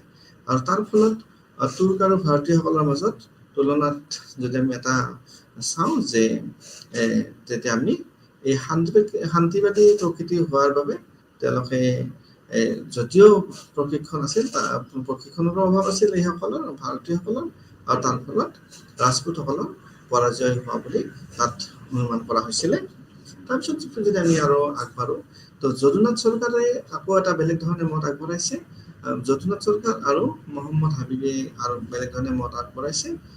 এওঁলোকে বিচাৰি উলিয়াইছে যে ভাৰতীয় সামাজিক গাঁথনিৰ বাবে তুৰ্কীৰ সফলতা আৰু লগতে নতুনকৈ সৃষ্টি কৰা যিটো ইছলাম, ভাৰতত ইছলাম আছিল, সেইটো এটা ভাৰতৰ সামাজিক গাঁথনি, ছ'চিয়েল ষ্ট্ৰাকচাৰ আৰু ইছলামীকৰণৰ যিটো এটা প্ৰক্ৰিয়া আছিলে, তাৰ ফলতে তুৰ্কীসকলে সফল হ'বলৈ সক্ষম হৈছে বুলি তাত কোৱা হৈছে। আৰু হয়তো এইবিলাক কাৰণে তেওঁলোকে বাছি ওলাইছে। আৰু যদি আমি চাব যাওঁ সামাজিক ছ'চিয়েল ষ্ট্ৰাকচাৰ, উচ্চ নিজ, ধনী দুখীয়া, এনেধৰণৰ যিটো সমাজ ব্যৱস্থা আছিলে, আৰু সকলো শ্ৰেণীৰ লোকে ইয়াত যুদ্ধত অৱতীৰ্ণ হ'ব নোৱাৰিছিল, তাত নিৰ্দিষ্ট কিছুমান লোকেহে যুদ্ধ কৰিব পাৰিছিল, আৰু তাৰ ফলত কিছুমান যুদ্ধ সৈনিকৰো অভাৱ হৈছিল, আৰু সকলোৱে সহযোগিতা কৰিব পৰা নাছিল। আৰু ধৰ্মৰ ক্ষেত্ৰতো কিছুমান কাৰক আছিলে। চৰকাৰে ইছলামৰ দ্বাৰা প্ৰদান কৰা বৈশিষ্ট্যৰ ওপৰত গুৰুত্ব আৰোপ কৰিছিল। তো আৰবৰ পাঠান, তুৰ্কী আদিৰ দৰে যিবিলাক মুছলমান গোট আছে, তেওঁলোকে খুব ইউনিফাইড আছিলে, খুব নিজৰ ধৰ্মৰ প্ৰতি বিশ্বাসী আছিলে, আৰু সেইটোৱে হয়তো তেওঁলোকক ভাৰতত সফলতা অৰ্জন কৰাত সহায় কৰিছিল, আৰু সেইটোৱে প্ৰস্তুত কৰিছিল ভাৰতত তেওঁলোকৰ বিজয়ৰ পিঠি। আৰু তাৰ ফলতে তেওঁলোকে ভাৰতত বিজয় লাভ কৰিবলৈ সক্ষম হৈছিলে। তাৰপিছত যদি আমি চাবলৈ যাওঁ তেওঁলোকে এটা বিশ্বাস ৰাখিছিল ইছলাম ব্যৱস্থাৰ ওপৰত, আৰু সেই তেওঁলোকৰ অনুভূতি আছিলে, আৰু সেই হিচাপে তেওঁলোকে আগবাঢ়ি গৈছিল, তেওঁলোকে কাম কৰি গৈছিল, আৰু তাৰ ফলত তেওঁলোকে বিজয় সাব্যস্ত কৰিবলৈ সক্ষম হৈছিল। এতিয়া বিভিন্ন গোটৰ লোকসকলৰ মাজত একতাৰ এক শক্তিশালী বন্ধন প্ৰদান কৰিছিল আৰু অনুপ্ৰাণিত কৰিছিল তেওঁলোকক যে এটা শক্তিশালী মনোভাৱ বা শক্তিশালী অভিযান হাতত লৈ আগবাঢ়িবলৈ তেওঁলোকক উৎসাহ প্ৰদান কৰা হৈছিল। তাৰপিছত আমি দেখিব পাম যে হাবিবে যুক্তি দিছিল যে বিখ্যাত বুৰঞ্জীবিদ হাবিবে যুক্তি দিছিল যে হিন্দু শাসকসকলৰ দ্বাৰা কুৰিদ আক্ৰমণৰ প্ৰতিৰোধ দুটা দ্বাৰা ক্ষুণ্ণ কৰা হৈছিল। আৰু সেই কাৰকসমূহ আমি যদি চাব যাওঁ, যিহেতু জাতি ব্যৱস্থাই কেৱল যোদ্ধা ক্ষত্ৰিয়সকলক যুদ্ধত অংশগ্ৰহণ কৰিবলৈ অনুমতি দিছিল, তো জাতি ব্যৱস্থা প্ৰচলন আছিল সেই সময়ত ভাৰতত, আৰু অকল ক্ষত্ৰিয়সকলহে যে যুদ্ধত অংশগ্ৰহণ কৰিব পাৰিব তেওঁলোককহে অনুমতি দিয়া হৈছিল। ই এটা প্ৰধান কাৰণ আছিল, কাৰণ অন্য হাতেদি তেওঁলোকে তুৰ্কীসকলে বা ঘুৰিদসকলে তেওঁলোকে তেনেধৰণৰ কোনো ব্যৱস্থা নাছিল, তাত বিভিন্ন লোকে তাত যুদ্ধত অংশগ্ৰহণ কৰিব পাৰিছিল। তো ইয়াত সংখ্যাগত ফালৰ পৰা বা কৌশলগত ফালৰ পৰা আমি যদি চাব যাওঁ, এটা নিৰ্দিষ্ট জাতিয়ে ইয়াত যুদ্ধত অংশগ্ৰহণ কৰিবলৈ অনুমতি পাইছিল। ই হিন্দু সাম্ৰাজ্যৰ সামৰিক কাৰ্যকাৰিতা গুৰুতৰভাৱে ক্ষতিগ্ৰস্ত কৰিছিল। মহম্মদ হাবিবৰ মতে ই হিন্দু ৰাজ্যসমূহৰ সামৰিক কাৰ্যকাৰিতাত গুৰুতৰভাৱে ক্ষতিগ্ৰস্ত কৰিছিল। নিশ্চিতভাৱে এটা নিৰ্দিষ্ট জাতিৰ ওপৰত গোটেই যদি ব্যৱস্থাটো তুলি দিয়া হয় সামৰিক ক্ষেত্ৰত, তেতিয়া নিশ্চিতভাৱে তাত অসুবিধাৰ সন্মুখীন হ'বই। তো প্ৰথম যুক্তিটো তেওঁ এনেধৰণে আগবঢ়াইছিলে। তাৰপিছত যদি আমি চাব যাওঁ, জাতি ব্যৱস্থাই হিন্দু সমাজৰ সামাজিক ঐক্যক ইয়াৰ তুলনাত সমতাত বিশ্বাস কৰা মুছলমান সমবিক্ষক ৰেহাই দিছিল। তো ইয়াতো বিভিন্ন ধৰণৰ কথা আহিছিলে, আৰু সেয়েহে এটা শাখা মুছলিম সমাজৰ নগৰীয়া জনতাত এক উন্নত সামাজিক স্থিতিৰ বাবে ইছলাম গ্ৰহণ কৰিছিলে। তো ধৰ্ম ব্যৱস্থাটো এটা ধৰ্মান্তৰণ বা ধৰ্ম ব্যৱস্থাটো এটা কাৰক আছিলে। ঐতিহাসিক উৎসৰ পৰা এনেধৰণৰ মতামতো প্ৰত্যাখ্যান কৰা হৈছে যে জাত, মিনা আৰু কুবৰ্ণৰ যিবিলাক নিম্নবৰ্ণ ভোটবোৰ আছিল ৰাজপুত সৈন্য বাহিনীৰ অন্তৰ্ভুক্ত। তো যদিও আমি এতিয়া ইয়াত এইমাত্ৰ যদিও আমি ইয়াত আলোচনা কৰিছো যে ক্ষত্ৰিয়সকলৰ কথা, কিন্তু ইয়াত কিন্তু আমি অলপ বেলেগ ধৰণে আমি ইয়াতে পাইছো যে জাত বা মিনা আৰু কুবৰ্ণ এইবিলাক সকলো কিন্তু ৰাজপুত সৈন্য বাহিনীৰ অন্তৰ্ভুক্ত আছিল। গতিকে বুৰঞ্জীবিদসকলৰ মতৰ মাজত অমিল দেখিবলৈ পোৱা গৈছো, কাৰণ হয়তো আৰু অন্য বেলেগো হ'ব পাৰে। লগতে গণ ৰূপান্তৰৰ সমৰ্থন কৰা উৎস দ্বাৰা শতিকাৰ আশে-পাশে ইছলামৰ বৈশ্য আৰু শূদ্ৰৰ অস্তিত্ব নাই। তো ইয়াত আৰু এটা কথা পাইছে যে ইয়াতে বৈশ্য আৰু শূদ্ৰৰ অস্তিত্ব নাই, গতিকে তেওঁলোকৰ ইছলামলৈ ৰূপান্তৰ হোৱাৰ সম্ভাৱনাটো আমি তেনেকে ক'ব নোৱাৰো। গতিকে এই যুক্তিবিলাক পুংখানুপুংখভাৱে অধ্যয়ন কৰিব লাগিব আৰু ইয়াৰ সত্যাসত্য উদ্ঘাটন কৰিব লাগিব। ইয়াৰ উপৰিও কোৱা হৈছে যে তেওঁলোকে দেখুৱাই যে হিন্দু শাসকসকলে মুছলমান বিজয়ীসকলক নিম্নবৰ্ণৰ অৱনমিত স্থিতিৰ প্ৰতি উদাসীন আছিল। তো বৰ্ণৰ কথাটো ইয়াত থাকিবই। তাৰপিছত যদি আমি যাওঁ, ৰাজপুতসকলৰ পৰাজয় আৰু তুৰ্কীসকলৰ বিজয়ৰ কাৰণবোৰ যে এই এটা কথা বা এটা সেয়ে হ'ব, সেইটো হ'ব নোৱাৰে কেতিয়াও। আমি নিজকে সীমাবদ্ধ কৰা আমি উচিত নহয় যে এটা নিৰ্দিষ্ট কাৰণৰ বাবে বা দ্বিতীয় যুদ্ধৰ পিছৰ পৰা ঘটি থকা ঘটনাবোৰৰ বাবে যে পৰাজয় হৈছিল, আমি সেইটো কথা আমি নিশ্চিতৰূপে আমি ক'ব নোৱাৰো। একাদশ শতিকাৰ আৰম্ভণিৰ পৰা ভাৰতৰ উত্তৰ পশ্চিম অঞ্চলত ঘটনাবোৰ বুজিব লাগিব। আমি সেই সময়ৰ একাদশ শতিকাৰ আৰম্ভণিৰ পৰা যি ভাৰতৰ উত্তৰ পশ্চিম অঞ্চলবিলাকৰ যিবিলাক ঘটনা ঘটিছিলে সেইবিলাক আমি অধ্যয়ন কৰিব লাগিব, আৰু তাৰ পৰা আমি উলিয়াই ল'ব লাগিব। মাহমুদৰ আক্ৰমণ আৰু লুণ্ঠন অভিযানৰ গজনী ভাৰতৰ বাহিৰৰ প্ৰতিৰক্ষা ভংগ কৰাৰ পিছতে ঘটিছিল। অৰ্থাৎ ভাৰতৰ উত্তৰ পশ্চিম অঞ্চলৰ আফগানিস্তান আৰু পঞ্জাৱ আছিল সেই সময়ত। আৰু তেওঁলোকে এটা হোল ৰাখিছিল এই অঞ্চলবোৰত মাহমুদে, আৰু ভাৰতত তেওঁৰ অধিক প্ৰৱেশৰ তেওঁলোকে পৰিকল্পনা কৰিছিল। ইয়াত মাহমুদৰ বিজয়ৰ বিভিন্ন ৰাজপুত ৰাজ্যৰ মাজত অনৈক্যৰ আৰু এটা মুখ্য কাৰণ হিচাপে দেখা যায় যে মাহমুদ যে ইয়াত বিজয় হৈছিল তাৰ মূল কাৰণটো এটা দেখিবলৈ পোৱা গৈছে যে ৰাজপুত ৰাজ্যৰ মাজত তেওঁলোকৰ একতা নাছিল, অনৈক্য আছিল, ঐক্য নাছিল। আৰু আমি আগতে এইখিনি আলোচনাৰ পৰা জানিব পাৰিছো যে আভ্যন্তৰীণ প্ৰতিদ্বন্দ্বিতা ইমান শক্তিশালী আছিল যে মাহমুদৰ মৃত্যুৰ পিছতো আঞ্চলিক ৰাজ্যসমূহত বিভেদগ্ৰস্ত হৈ আছিল, যে আগতেতো আছিলেই আৰু মাহমুদৰ মৃত্যুৰ পিছতো কিন্তু তেওঁলোকে শান্তি স্থাপন কৰিব পৰা নাছিল। বিভিন্ন ৰাজ্যসমূহৰ মাজতো তেওঁলোকৰ আৰু বিভেদগ্ৰস্ততা হৈ আছিল। তেওঁলোকৰ অনৈক্যৰ লগতে মাহমুদৰ উত্তৰাধিকাৰীসকলে কি কৰিছিলে, অনৈক্য যিহেতু হৈ আছিল, ৰাজস্থান, আজমেৰ, কনৌজ, বেনাৰস আদিত তেওঁলোকে অভিযান অব্যাহত ৰাখিছিল। এই তেওঁলোকে বুজি পাইছিল যে ভাৰতৰ এই অঞ্চলৰ শাসকসকলৰ মাজত একতা নাছিল, বুজাপৰা নাছিল, আৰু সেই কাৰণে তেওঁলোকক দুৰ্বল কৰিবলৈ তেওঁলোকে সক্ষম হৈছিল। ৰাজপুতসকলৰ সামাজিক ৰাজনৈতিক যিটো আমি বিশ্লেষণ সতীশ চন্দ্ৰই দিছে, তেওঁলোকৰ পৰাজয় যুক্তিসংগত কিছুমান কাৰণ আছে, আৰু এই কাৰণসমূহ তেওঁ দাবী কৰিছিল যে নহওক সংখ্যাত বা মাউণ্ট আৰু অস্ত্ৰৰ মানদণ্ড নিম্নমানৰ বা ৰাজপুতসকলৰ অভাৱ আছিল বা সংগঠনত তেওঁলোকে নেতৃত্ব দিয়াৰ অভাৱ আছিল। এইটো কথা এতিয়া আমি বিশ্লেষণ কৰি গম পাব পাৰো যে অস্ত্ৰ শস্ত্ৰই হওক বা তেওঁলোকৰ সামৰিক কৌশলেই হওক বা তেওঁলোকৰ সাংগঠনিক যিটো ব্যৱস্থা সেইটোৰ অভাৱ থকাৰ ফলতে ৰাজপুতসকলৰ পতন হৈছিল। তেওঁলোকৰ সৈন্যবাহিনীৰ একত্ৰিত আদেশ নাছিল, তেওঁলোকৰ কোনো ধৰণৰ একত্ৰিত ইউনিফাইড কামান নাছিলে, আৰু তেওঁলোকক বিভিন্ন সামন্ত বাহুৰ দ্বাৰা সাহস যোগান ধৰা হৈছিল। তেওঁলোকৰ অধীনত থকা লোকসকলে তেওঁলোকক সময়ত প্ৰয়োজন হলে সৈন্যবাহিনী যোগান ধৰিছিল। আৰু বিপৰীতে কি কৰিছিলে, তুৰ্কী এই চুলতানসকলে তেওঁলোকৰ স্থায়ী সৈন্যবাহিনী আছিল, তেওঁলোকৰ ৰক্ষণাবেক্ষণ দিছিল, তেওঁলোকৰ ধন দিছিল, বা তেওঁলোকক বিভিন্ন প্ৰণালীৰ জৰিয়তে, ইকতা প্ৰণালীৰ জৰিয়তে তেওঁলোকক পৰিশোধ কৰা হৈছিল। গতিকে তেওঁলোকৰ স্থায়ী আৰু তেওঁলোকৰ অস্থায়ী এই দুটাই মূল কাৰণ আছিলে। তেওঁলোকে দাস কৰিছিল আৰু তেওঁলোকক যুদ্ধ প্ৰশিক্ষণ দিছিল, আৰু তেওঁলোক অতি নিষ্ঠাবান আছিল আৰু চুলতানৰ প্ৰতি তেওঁলোকে সমৰ্পিত আছিলে। তাৰপিছতে চন্দ্ৰই উল্লেখ কৰা ৰাজপুতৰ পৰাজয়ৰ আন এটা কাৰণ আছিলে ৰাজপুতসকলৰ কৌশলগত দৃষ্টিভংগী। যিটো কৌশলগত দৃষ্টিভংগী লাগে তেওঁলোকৰ সেইটোৰ অভাৱ আছিলে, আৰু সেইটোৱে তেওঁলোকক কেনেধৰণে পৰাজিত কৰিবলৈ সক্ষম হৈছিল। তো আমি চাব লাগিব যে তেওঁলোকৰ কৌশল, তেওঁলোকৰ টেকনিক বা তেওঁলোকৰ চিন্তা চৰ্চা কিমান দূৰলৈ।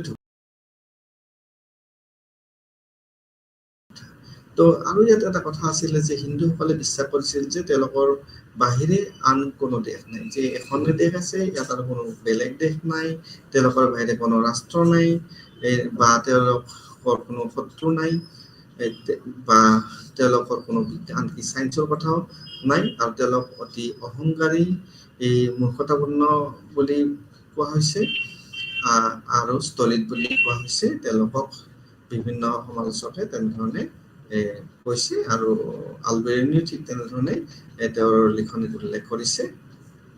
গতিকে আমি এইটোৱে চাব লাগিব যে হিন্দুসকলে নিজৰ ওপৰত নিজৰ যিটো আস্থা বা নিষ্ঠা, সেইটোৱে তেওঁলোকক পৰাজয়ৰ কাৰণ বুলি ইয়াত উল্লেখ কৰা হৈছে। তাৰপিছত তেওঁলোকৰ অহংকাৰ আছিল, বিভিন্ন ধৰণৰ অহংকাৰ আছিল, আৰু তেওঁলোকক যদি মানে বিজ্ঞানৰ কথাও কোৱা হৈছিলে, তেওঁলোকে তাক উপেক্ষা কৰিছিলে আৰু তাক মিছা বুলি ভাবিছিল বা মিছা বুলি ক'বলৈ ধৰিছিলে। আনকি এনে কিছুমান তেওঁলোকৰ মনোভাৱ আছিলে যে কালি বৰ্ষৰ বাবে হৈছিল, আৰু এইটো হিন্দুসকলৰ মানে কিছুমান বিশ্বাস আছিল যে তেওঁলোকে নিমখৰ সাগৰ পাৰ হৈ যাব নুবুজিছিল, বা মুঞ্চা ঘাঁহ যিটো নগজে, যি জেগাত নগজে সেই দেশলৈ তেওঁলোকে ভ্ৰমণৰ ক্ষেত্ৰত তেওঁলোকৰ নিষেধাজ্ঞা আছিলে। গতিকে এইবিলাক ধৰ্মীয় কাৰক বা নিজৰ বিচাৰ বা বিজ্ঞান অবিহনে তেওঁলোকে যিটো চিন্তা কৰিছিলে, সেইটোৱে হয়তো এটা সময়ত এফালে পৰাজয়ৰ ফালে আগবঢ়াই লৈ গৈছিল। আৰু সেয়েহে কি হৈছিল যে বাহিৰৰ পৃথিৱীখন, যিখন এখন পৃথিৱী আছিল, সেইখনত অৱহেলিত বা অজ্ঞতা বা তাৰ যিটো কৌশল, সেইবিলাক তেওঁলোকে ল'ব পৰা নাছিল, তেওঁলোকৰ দৃষ্টিভংগী সীমাবদ্ধ আছিল। গতিকে তেওঁলোকে দীৰ্ঘম্যাদী যিটো এটা প্ৰক্ৰিয়া, সেইটোত তেওঁলোকে আগবাঢ়ি যাব নোৱাৰিছিল, আৰু তুৰ্কীসকলে এই ক্ষেত্ৰত খুব আগবঢ়া আছিল, আৰু তাৰ ফলত তেওঁলোকৰ বিজয় এই সম্ভৱ হৈছিলে। তাৰপিছত যদি আমি চাব যাওঁ তুৰ্কীসকলৰ দ্বাৰা ৰাজপুতসকলৰ পৰাজয় কেনেধৰণে হৈছিলে যে অনৈক্য যিটো আছিলে ৰাজপুত শাসকত আৰু তেওঁলোকৰ দুৰ্বল সামৰিক সংগঠন আৰু তুৰ্কীসকলৰ তুলনাত তেওঁলোকৰ যিটো নেতৃত্বৰ লগতে তেওঁলোকৰ নিম্নমানৰ সামৰিক কৌশল প্ৰযুক্তি এইটোৱে একমাত্ৰ তেওঁলোকৰ পৰাজয়ৰ কাৰণ আছিল। ইয়াত আৰু বহুতো কাৰণ আছিল। এইটো ত্ৰুটিপূৰ্ণ সামাজিক সংগঠনতো নিহিত আছিল। তেওঁলোকৰ সামাজিক সংগঠনবিলাক ত্ৰুটিপূৰ্ণ আছিল, যাৰ ফলত তুৰ্কী সাম্ৰাজ্যসমূহৰ তুলনাত গাঁথনিগতভাৱে এই ৰাজ্যবিলাক বিকাশৰ ক্ষেত্ৰত কিছু দুৰ্বল আছিল। তো ভাৰতীয় সংস্কৃতিক এক নীতিৰ ওপৰত আধাৰিত যিবিলাক হিন্দু বিভিন্ন দৃষ্টিভংগীয়ে তেওঁলোকক বাধা দিছিলে। তাৰপিছত যদি আমি চাব যাওঁ গজনবী আৰু ঘড়ীৰ মাজত যদি আমি তুলনা কৰিব যাওঁ, এই দুজন শাসকৰ দুটা নিজা নিজা বৈশিষ্ট্য আছিল। আৰু প্ৰাৰম্ভিক মধ্যযুগীয় ভাৰতীয় ইতিহাসৰ বিখ্যাত তুৰ্কী আক্ৰমণ ভাৰতৰ উত্তৰ আৰু পশ্চিমীয় আহোমত বিপুলভাৱে জনাজাত আছে। আৰু তেওঁলোকে সঘনাই আক্ৰমণ কৰিছিল আৰু মাহমুদ গজনী আৰু মুইজদ্দিন মহম্মদ ঘড়ীৰ এই বিষয়ে বিভিন্ন ধৰণে আলোচনা কৰা হৈছে আৰু তেওঁলোকৰ বিষয়ে আমি বুজি পাইছো। কিন্তু তেওঁলোকৰ মাজত পাৰ্থক্যবোৰ ইমান সচৰাচৰ আলোচনা কৰা নহয়। তেওঁলোকে যিমান পাৰ্থক্য আছে দুজনৰ মাজত সেইটো ইমান আলোচনা কৰা নহয়। তথাপিও সতীশ চন্দ্ৰৰ দৰে কেইজনমান পণ্ডিতে কি কৰিছে, চমুকৈ কিছুমান বিষয়ে স্পৰ্শ কৰিছে বা আলোচনা কৰিছে আৰু তেওঁলোকৰ মাজত পাৰ্থক্য উলিয়াইছে আৰু পাৰ্থক্য থকাটো স্বীকাৰ কৰি লোৱা হৈছে। মুখ্যতঃ তেওঁ আলোচনা কৰিছিল যে ভাৰতত তেওঁলোকৰ আক্ৰমণ আৰু অন্যান্য কাৰ্যবোৰৰ পৰিপ্ৰেক্ষিতত কিছুমান পাৰ্থক্য পাইছে আৰু সেই পাৰ্থক্যবোৰ আমি এতিয়া যদি চাব যাওঁ, তেওঁ মাহমুদক মইজুদ্দিনতকৈ ভাল সেনাপতি হিচাপে প্ৰশংসা কৰিছে। মাহমুদক মইজুদ্দিনতকৈ ভাল বুলি এইকাৰণে কৈছে কিয়নো তেওঁ কেতিয়াও ভাৰতত এটা পৰাজয় দেখা নাছিল। মাহমুদে পৰাজিত হোৱা দেখা নাছিলে। কিন্তু তেওঁ মইজুদ্দিনক এজন কঠিন যুঁজাৰু হিচাপে প্ৰশংসা কৰে। কিয় কাৰণে তেওঁ যেতিয়া পৰাজয় হোৱাৰ পিছতো কিন্তু তেওঁ নিজৰ আত্মপৰাজিত হোৱা নাছিল। তেওঁ সম্মুখ সমৰত তেওঁ পৰাজয়ৰ পিছতো অধিক উৎসাহেৰে আৰু অধিক শক্তিৰে তেওঁ যুদ্ধত অৱতীৰ্ণ হৈছিলে। সেইকাৰণে এই দুজনৰ মাজত পাৰ্থক্য দেখিবলৈ পোৱা যায়। তেওঁ যুক্তি দিছিল যে মইজুদ্দিনে কৰিব বা তেওঁলোকে পুনৰুদ্ধাৰ কৰক বা আৰু তেওঁৰ পৰাজয়ৰ পৰা শিক্ষা লওক আৰু তেওঁ সমগ্ৰ দৃষ্টিভংগী সলনি কৰক, যিটো উদ্দেশ্য দৃঢ়তা আৰু ৰাজনৈতিক বাস্তৱতাৰ এক ভয়ংকৰ অনুভূতি দুয়োটাই দেখুৱাই দিছিল। তাৰপিছত আমি দেখিবলৈ পাইছো যে পৰাজয় মইজুদ্দিনে তেওঁৰ সম্পূৰ্ণ দৃষ্টিভংগী সলনি কৰিছিলে আৰু ভাৰততে ৰাজস্থানৰ পৰা পঞ্জাৱলৈ তেওঁ দৃষ্টি স্থানান্তৰ কৰিছিলে। তেওঁ একেই দৃঢ়তা দৃষ্টিভংগী আৰু তৰাণৰ প্ৰথম যুদ্ধত তেওঁৰ পৰাজয়ৰ পিছত প্ৰস্তুতি দেখা গৈছিল আৰু দ্বিতীয় যুদ্ধত তেওঁ সুন্দৰ বিজয় হৈছিল। আৰু তেওঁ দাবী কৰে যে ভাৰতৰ বাহিৰৰ প্ৰতিৰক্ষা ভংগ আৰু আফগানিস্তানত হিন্দু চাহীসকলকো তেওঁলোকে পৰাস্ত কৰিছিল আৰু পঞ্জাৱ বা মাহমুদ তেওঁলোকে জয় কৰিছিল আৰু ভাৰতত তেওঁলোকে তুৰ্কী যিটো সম্প্ৰসাৰণৰ শিপা তেওঁলোকে স্থাপন কৰিবলৈ সক্ষম হৈছিল। তেওঁলোকৰ ওপৰত বিভিন্ন ধৰণৰ আলোচনা হৈছিল আৰু বেছিভাগে তেওঁলোকক লুণ্ঠন অভিযান বা উত্তৰত আৰু ভাৰতৰ পশ্চিমাঞ্চলত তেওঁলোকৰ সামৰিক কৌশলৰ এটা আক্ৰমণৰ চাৰিওফালে কেন্দ্ৰীভূত হৈ আছিল। তেওঁলোকে বিভিন্ন ধৰণে কেন্দ্ৰীভূত ভাৱে তেওঁলোকৰ শাসন চলাই গৈছিল আৰু তেওঁলোকে কিন্তু বেছিভাগ অঞ্চলত তেওঁলোকে অভিযান চলাইছিল আৰু বেছিভাগ অঞ্চলতে তেওঁলোকে লুণ্ঠন কৰিছিল, উত্তৰ ভাৰতে হওক বা পশ্চিম অঞ্চলতে হওক। আৰু সেইকাৰণে কিছু উত্তৰ পশ্চিম ভাৰতৰ যিটো প্ৰাক চুলতান ইতিহাস আছিলে, ইয়াত জটিল সম্পৰ্ক বা বুজাত একো ব্যৱধান ৰৈ গৈছিলে। আফগানিস্তানৰ পশ্চিম আৰু মধ্য এছিয়াত তেওঁলোকে বিভিন্ন ধৰণে তেওঁলোকৰ শাসনভাৰ চলাই লৈছিলে আৰু তেওঁলোকে তেনেধৰণে বিভিন্ন ৰাজনৈতিক সংযোগ বা অৰ্থনৈতিক প্ৰক্ৰিয়া তেওঁলোকে অধ্যয়ন কৰিছিল আৰু তেওঁলোকে বিজয় সাব্যস্ত কৰিছিল। তেওঁ এই যি সূক্ষ্ম পদ্ধতিতে গজনবী আৰু ঘড়ীৰ বিশেষত্ববোৰ প্ৰণালী উলিয়াই আনিছিল আৰু আৰু ইয়াৰে কিছুমান তলত আমি আলোচনা কৰিব পাৰোঁ। যদিও তেওঁলোকৰ সামৰিক আৰু ৰাজনৈতিক ব্যৱস্থা আফগানিস্তানত অৱস্থিত আছিল আৰু দুয়োৰে আভ্যন্তৰীণ সম্পদৰ অভাৱ আছিলে, তেওঁলোকে ৰাজনৈতিক প্ৰণালী যথেষ্ট বেলেগ আছিল। গজনিমিসকলৰ শাসক পৰিয়ালটো তুৰ্কী সামৰিক বাহিনীৰে গঠিত আছিল আৰু যি সম্ভৱতঃ দাক চামান্দিৰ পৰা পূব আফগানিস্তানলৈ আহিছিল আৰু তাতে বুখাৰৰ ৰাজধানী আছিলে। তেওঁলোকে এক আধিপত্যবাদী ৰাজনৈতিক শাসন তাত ৰচনা কৰিছিল আৰু ইয়াৰ স্থানীয় যিটো সম্পৰ্কক তেওঁলোকে উপেক্ষা কৰিছিল আৰু খোৰাচানৰ সৈতে তেওঁলোকৰ সম্পৰ্ক শক্তিশালী কৰিছিল। অধিক ৰাজনৈতিক শক্তি তেওঁলোকে লাভ যেতিয়া কৰিছিল, তেওঁলোকৰ পাৰ্চী সংস্কৃতি আৰু শিক্ষাৰ মহিমা এপিং কৰিবলৈ তেওঁলোকে যথেষ্ট চেষ্টা কৰিছিল। আৰু কুমাৰে সেই ঐতিহাসিক দাবী কৰিছিল যে সেই সময় সূত্ৰই প্ৰকাশ কৰিছিল যে মহম্মদে আনকি তেওঁৰ লগত কি কৰিছিলে, দোভাষী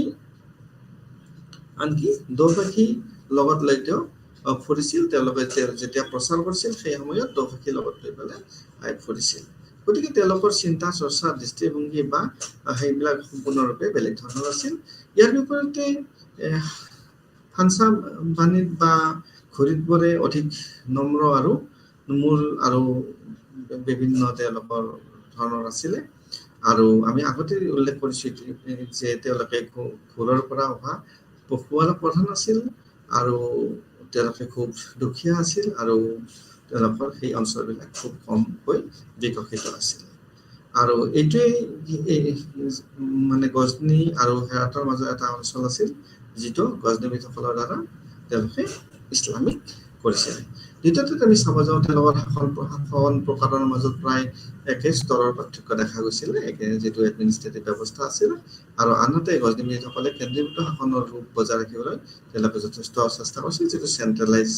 আৰু আনকি ঘূৰিসকলেৰে তেওঁলোকৰ ক্ষমতাৰ শীৰ্ষত আছিল আৰু দ্বাদশ শতিকাত প্ৰশাসনিক উদ্দেশ্যৰ বাবে কেৱল সামৰিক তেওঁলোকে এটা কামাণ্ডাৰৰ ব্যৱস্থা ৰাখিছিল। আৰু গজনবীসকলৰ তুলনাত ঘূৰিসকলে এক বিকেন্দ্ৰীকৃত শাসনৰ ৰূপ অনুসৰণ কৰিছিল, য'ত আনকি তেওঁলোকৰ শক্তিৰ শীৰ্ষত থকা সময়তো তেওঁলোকে কি কৰিছিল, তেওঁলোকে শাসক পৰিয়ালৰ কিছুমান পুৰুষ লোকক ৰাজ্যপালৰ ক্ষমতা তেওঁলোকে প্ৰদান কৰিছিল। এইবোৰ সামৰিক ৰাজ্যপালসকলে প্ৰকৃততে কি কৰিছিল, স্বায়ত্তশাসিত চুলতান বা ৰজা হিচাপে তেওঁলোকে কাম কৰিছিল আৰু তেওঁলোকৰ প্ৰদেশত তেওঁলোকে ৰাজকীয় প্ৰশাসনিক পদ আৰু উপাধিবোৰ তেওঁলোকক দিয়া হৈছিল আৰু তেওঁলোকে সন্মানৰ চিহ্ন হিচাপে। তৃতীয়তে আমি যদি চাব যাওঁ, ভাৰতৰ আক্ৰমণ কৰাত তেওঁলোকৰ কাৰণ বেলেগ বুলি জানিব পৰা গৈছে যে দুয়োটাৰ মাজত তেওঁলোকৰ কাৰণবিলাক বেলেগ হৈছিল। গজনিসকলে কেৱল ভাৰতৰ পৰা ধন লুণ্ঠন আৰু লুণ্ঠনৰ চেষ্টা কৰি ৰাখিছিল, কিন্তু তেওঁলোকৰ আঞ্চলিক লাভ হোৱাৰ উচ্চাকাংক্ষা হিন্দু, মুলতান, লাহোৰ ইত্যাদিত সীমাবদ্ধ আছিল। কিন্তু উত্তৰ পশ্চিম সীমান্ত আৰু পূব দিশে ভাৰতীয় মূলভূমিৰ ফালে তেওঁলোকে সম্প্ৰসাৰিত হোৱা নাছিল। আৰু আমি এইটো স্পষ্টভাৱে দেখা পাইছোঁ যে চেলুকসকলৰ হাতত পৰাজয়ৰ পিছত তেওঁলোকৰ ৰাজধানী 1040 লাহোৰৰ দণ্ডকণালৈকে তেওঁলোকে পৰা স্থানান্তৰ কৰিছিল। এতিয়া আমি গোটেই কথাখিনি আলোচনা কৰাৰ পিছত আমি এটা চমু যদি আমি সাৰাংশৰ ফালে আগবাঢ়ো, যে এই গোটেই বিষয়খিনি আমি অধ্যয়ন কৰাৰ পিছত কেনেধৰণে আমি তাৰ শাসন ব্যৱস্থাৰ কথা জানিব পাৰিম, যে এই গোটটো আমি যিটো আৰম্ভ কৰিলোঁ আৰু ইয়াত ৰাজনৈতিক বিভিন্ন পৰিস্থিতি 9 শতিকাত যিটো মধ্য এছিয়াত যিটো আব্বাছিদ সাম্ৰাজ্যৰ পতনৰ পিছত আছিলে আৰু ইয়াত এই বিভিন্ন তুৰ্কী আৰু অতুৰ্কী জনজাতিৰ মাজত তাত উত্থান পতন চলি আছিল আৰু তাৰ সেইবিলাক সময়ত বিভিন্ন বিশেষত্ব আছিল। আৰু ইয়াৰ মাজতে আমি যদি চাব যে গজনবিদ ৰাজবংশ গজনি ক্ষমতালৈ আহিছিল আৰু ই ভাৰতকে ধৰি চুবুৰীয়া অঞ্চলবোৰত বিভিন্ন ধৰণে লুণ্ঠন আৰম্ভ কৰিছিলে। মাহমুদ গজনি এজন গজনবিদ ৰজা আছিল আৰু তেওঁ কেৱল সম্পদ লুণ্ঠন কৰিবলৈ ভাৰতত কি কৈছিল, 17বাৰ অভিযান চলাইছিল। 17বাৰ অভিযানত কিমান তেওঁ সম্পদ ভাৰতৰ পৰা লৈ গৈছিল অনুমান কৰাটো যথেষ্ট কঠিন। তেওঁৰ উদ্দেশ্য আছিল সম্পদ লুণ্ঠন কৰা। তেওঁলোকে শাসন কৰাত তেওঁৰ কোনো অভিপ্ৰায় নাছিল আৰু ভাৰতত তেওঁৰ কোনো আঞ্চলিক উচ্চাকাংক্ষা নাছিল। ডেফিনেটলি তেওঁৰ কোনো নাছিল। অৱশ্যে পৰৱৰ্তী তুৰ্কী আক্ৰমণকাৰী যিবিলাক আহিলে তেওঁৰ পিছত মুইজুদ্দিন মহম্মদ ঘড়ী বা ভাৰত জয় কৰাৰ তেওঁলোকে কিন্তু লক্ষ্য ৰাখিছিল অকল ধন সম্পদ তেওঁলোকে ইয়াৰ পৰা লৈ যোৱাৰ ওপৰত বিশেষ গুৰুত্ব দিয়া নাছিলে। তেওঁলোকে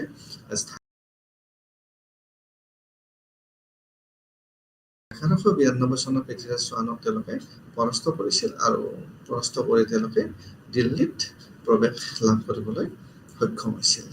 তাৰপিছতে দিল্লীত তেওঁলোকে তেওঁলোকৰ কাৰ্যকলাপৰ এটা কেন্দ্ৰ হিচাপে তেওঁলোকে ৰাখিছিল আৰু দিল্লীৰ পৰাই এক দশকৰ ভিতৰত তেওঁলোকে পূব, মধ্য আৰু পশ্চিম ভাৰতৰ যিবিলাক বিভিন্ন অঞ্চল আছে সেই অঞ্চলবিলাক জয় কৰিবলৈ সক্ষম হৈছিল আৰু ঠিক তেনেদৰে তেওঁলোকে এই ভাৰতত প্ৰথম মুছলমান ৰাজ্যৰ ভেটি স্থাপন কৰিছিল আৰু যাক আমি দিল্লী চুলতানেট বুলি আমি কওঁ।